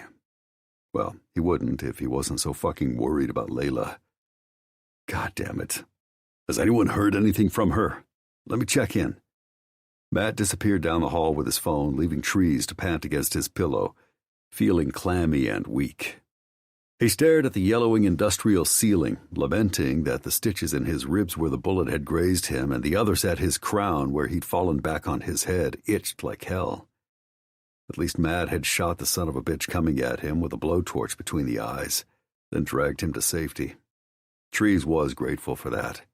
He'd just be a hell of a lot less agitated if he was already on the road finding Layla. As much as he wanted to hop to his feet and track her down, he couldn't even take a shower right now without his head throbbing and his stomach pitching. Unfortunately, lying here for hours gave him nothing better to do than imagine all the ways she was suffering. Matt returned a few minutes later, clutching his phone. Good news. Layla reached out to Valeria via a gaming app. She must have gotten her hands on Victor's phone. Layla might be a little thing, but she was crafty. She was a survivor. Hope buoyed him. And? She's in one piece. Does Valeria know where she is? If it wasn't too far, maybe he could muster the energy to jump in their rental and take off after her. After all, if he played this right, his gun would do most of the job. It wasn't as if the world, especially Layla, would miss Victor. No. And there went his fucking hope. Even Layla doesn't know where she is except in a motel southwest of La Pesca. Matt shrugged. Sorry. At least he had a clue to start with. Trees grabbed his phone and launched his map app. Matt yanked the device from his hands. No electronics for now, remember? It took most of his strength, but Trees lurched up and snatched it back. This is fucking imperative. Life or death shit. My head will recover. I don't know if the same can be said of Layla if we don't go after her. I'll look for you. He pinched and flared his fingers along the screen, scrolling up, then down, before finally settling on an area. There are a few villages she could be in. I'd have to do more research to narrow it down. That will take time. Hurry. A lot of those villages will be so small they won't even have a motel, so we can rule them out. Sure. I'll have something by morning. What do you want to eat? Fuck food and fuck you. Let's figure out where she is. I have the rest of my life to eat. You have to fill your tank. Trees huffed because Matt clearly wasn't listening. I won't care if I don't find her soon. The other guy sighed and plucked off his cowboy hat. Has anyone ever told you that you're a stubborn motherfucker? Zai mentions that all the time. His mother used to tell him that too. Said he was a lot like his father. Once that had made him smile. Trees shoved the thought away. He couldn't afford this stroll down memory lane while Layla hung in the balance. I'm not shocked. I'll get on this and find some food. You're not going to get far in your rescue attempt if you don't eat. If wolfing down a sandwich would make Matt finally shut the fuck up? Fine. Good. Matt's phone dinged and he glanced down at the device. Valeria just heard from Layla again. She asked for your email address. Why would she want that? Trees wasn't sure. Maybe she'd found a way to send him a map of her location or her surroundings. Whatever it was, he'd take any help finding her. Give her this address. He rattled off one that downloaded to his phone. Whatever she sent, he needed to see it as soon as possible. Roger that, he texted the address. Let's focus on food until we hear something. The audible swoop told Trees the information was on its first leg to reaching Layla. Anticipation gripped him. An hour passed, then 2. Food came and went. They focused their conversation on the villages southwest of La Pesca. There weren't many, and even fewer with lodgings. They were discussing the merits of two different ones when Matt sighed and stood from the nearby desk. How do we know any of this is right? It's like looking for a needle in a haystack. Matt wasn't wrong, but I'm not giving up. You've made that clear, buddy. Matt sounded exhausted. Yes, the guy had saved his life, but Trees couldn't let up or stop now. Ever been in love? You going to give me the speech about how if I'd ever really given my whole heart to a woman, I would understand why you're so desperate and determined to go after her now? Health be damned. Trees refused to let the sharp comeback dissuade him. Yep, because if you ever had been in love, you'd know all that shit is true. Sure, but I also know if you were being rational, you'd understand that jumping in half-cocked to save her would be suicide. They were at another impasse, and the problem was, neither of them were wrong. Look, why don't you try again to shower? Maybe that will make you feel better. Matt peeked out the window at the nearly black sky. Because I doubt we're finding Layla tonight. Trees checked his emails again. Nothing. The silence made him antsy. He knew damn well her opportunities to get her hands on Victor's phone would be few and far between. Hell, it was getting late, and she might already be asleep. And she might also be suffering. Or dead, the seditious voice in his head warned. As much as he fucking hated it, as much as it fucking chafed, he doubted he was getting any resolution tonight. It would be smarter to clean up and grab a few hours of sleep, then start his search again. But he wasn't leaving this fucking country without her. I'll try. Good call. Matt gave him a hand. With a groan and another wave of dizziness, Trees lurched to his feet. He took a deep breath to fight the nausea and headed to the little bathroom, clutching the wall along the way. Fuck, he still felt clammy and weak, but it wasn't as bad. He'd take the small victory. It took more time and energy to strip than it should. He had to sit to remove everything but his pants. But he finally got naked and stepped under the spray, hissing when the warm water beat down on his stitches. All he could find was a bar of antiseptic soap, but he used it all over, sagging against the wall when his head swam. It sucked to admit Matt had been right, but if he'd gone out to save Layla like this, he probably would have been more of a hindrance than a help. Praying like hell that she survived the night and that she forgave him for the delay, he vowed to rescue her come morning. And if Victor had harmed her in any way, hell, if he'd so much as made her cry, he was going to kill the son of a bitch. And not merely with a simple bullet or two. Yeah, he might be the tech guy of the team, but he and Zai had gone through some really shitty Black Ops training. They'd endured stuff that had killed lesser men in the same program. They'd learned things that would make the average psyche and stomach curdle. Despite everything he'd seen in the war zones he'd fought in, he'd never once considered unleashing any of that knowledge on an enemy combatant. Trees would 100% make an exception for Victor. When he was finally clean, he sighed in exhaustion and stepped out of the stall, groping for a towel with his eyes closed. Half-heartedly, he dried off. After the room, along with his stomach, stopped spinning, he wrapped the towel around himself. A glance at the nearby basin proved Matt had settled his clean clothes and his toothbrush nearby. So, Walker's bestie actually wasn't a flaming asshole like his pal. Okay, he was probably being harsh to his teammate. 1 Mile had been a lot more pleasant since his engagement to Brea Bell. Normally, he'd think it was because the guy was getting regular pussy, which took the snarl out of most beasts. But he'd met the sniper's fiancée. He'd rarely met a sweeter girl, so he kind of hoped that Brea simply balanced Walker. And their wedding was just around the corner. Good for them. And hey, if someone as bad-tempered as 1 Mile could find a woman to love him, Trees figured there was hope for him, too. Which brought him right back to Layla. He'd threatened to marry her once. She hadn't believed him, but he'd been dead fucking serious. He would marry her tomorrow, if she'd say yes. And when he found her again, he would ask, not in challenge, not in sarcasm, for real, with roses and a ring and a promise to honor and protect her for the rest of his life. As soon as he found her, saved her, and brought her home. When he opened the bathroom door, a plume of steam billowed out. He felt 100 fucking years old by the time he made it back to the cot. It didn't help that he was nearly a foot too tall for the damn thing. Matt stood. There was something on his face Trees didn't like. "What is it? You okay?" When Matt answered a question with a question, it was obvious the guy was stalling. "Fine. What's going on?" Worry gripped his gut. Did he have an update about Layla? Had she reached out to her sister again with bad news? Or had Victor Ramos killed her after all?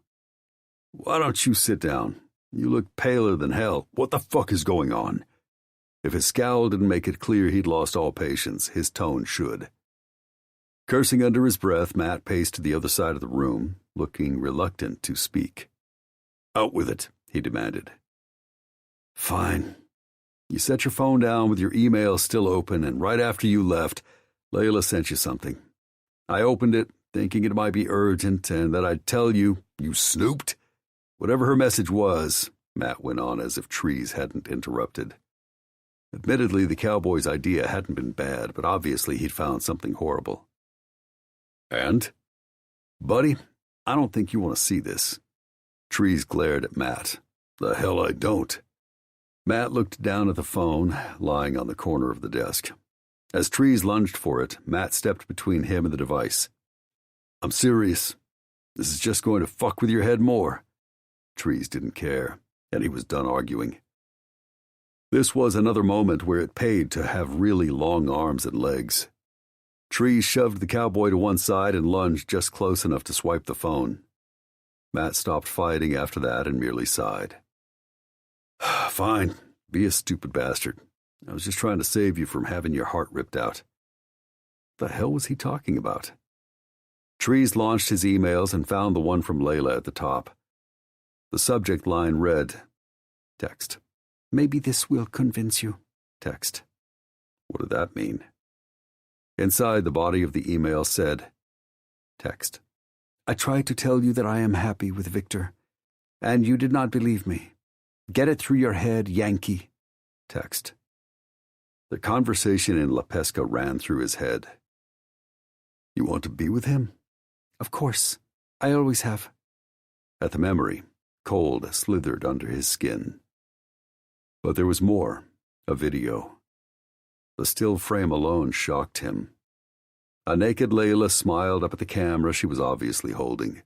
Her eyes were half-lidded and her head tossed back. Victor Ramos was on top of her with one fist gripping her hair and his face buried in her neck. Suddenly, the last thing he wanted to do was play the video. "Don't do it," Matt warned. But didn't he have to? He had to make sure it was real. It was possible Victor had staged this as a way to make him back off. But that was what someone who felt powerless would do, and Trees' gut told him that wasn't Ramos. That asshole had shot the front window out, broken into his house, and walked right inside. Something a man with a vendetta did. Was he hurting Layla for revenge? Maybe, but that didn't make sense either. Layla was holding the camera, and she didn't look at all distressed. He was probably a stupid bastard, but he ignored Matt and pressed play.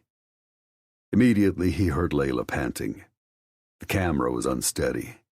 He heard sheets rustling, followed by a feminine moan. Then Layla looked up and steadied the phone on them. "Chiquita," he growled.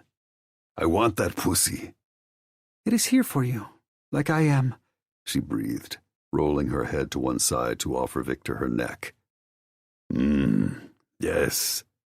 The man she claimed had violated her over and over for 6 years bounced on top of her. "Good little puta." "For you? Always." Trees had been feeling queasy all night. Now he felt downright sick.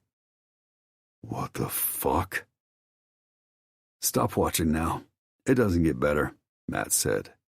Trees couldn't. No. But seconds later he wished he'd listened.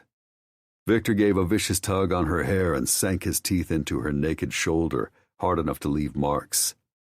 Layla cried out, "Yes, mine." Layla gave another heavy-lidded glance toward the camera. "Yours." The video ended.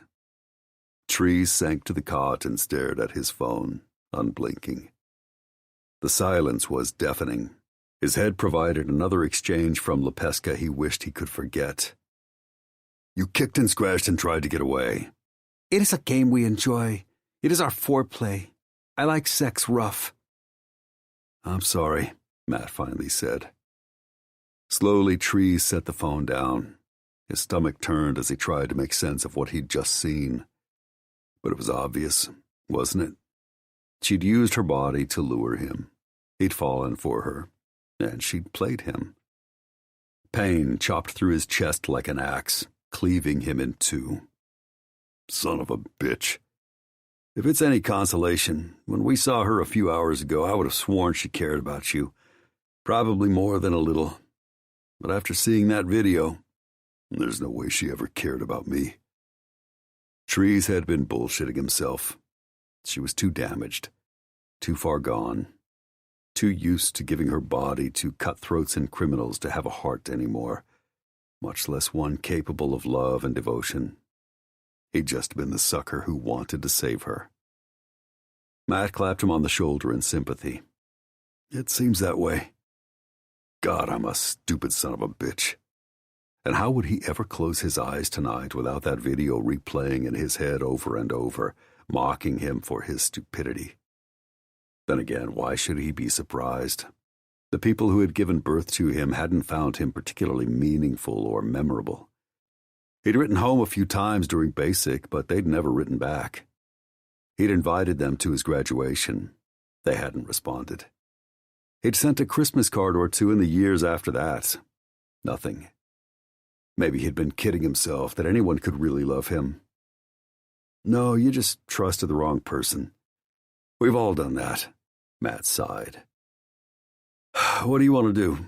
Keep searching this village, or let's get a good night's sleep? We were given a mission to find Layla and bring her back. Come morning, we'll do that. I don't give a shit what she wants. Then what? Layla thought she could play him? Oh, she hadn't seen his dark side. He smiled coldly. She'll deal with me. Chapter 5. With tears burning in her eyes, Layla jerked away from Victor's mouth on her neck and groped for the empty bottle of tequila. Thank God the glass was thick. She bonked him on the head. She didn't hit him hard enough. Instead of passing out, he stiffened, lifted his head and glared, eyes narrow with rage.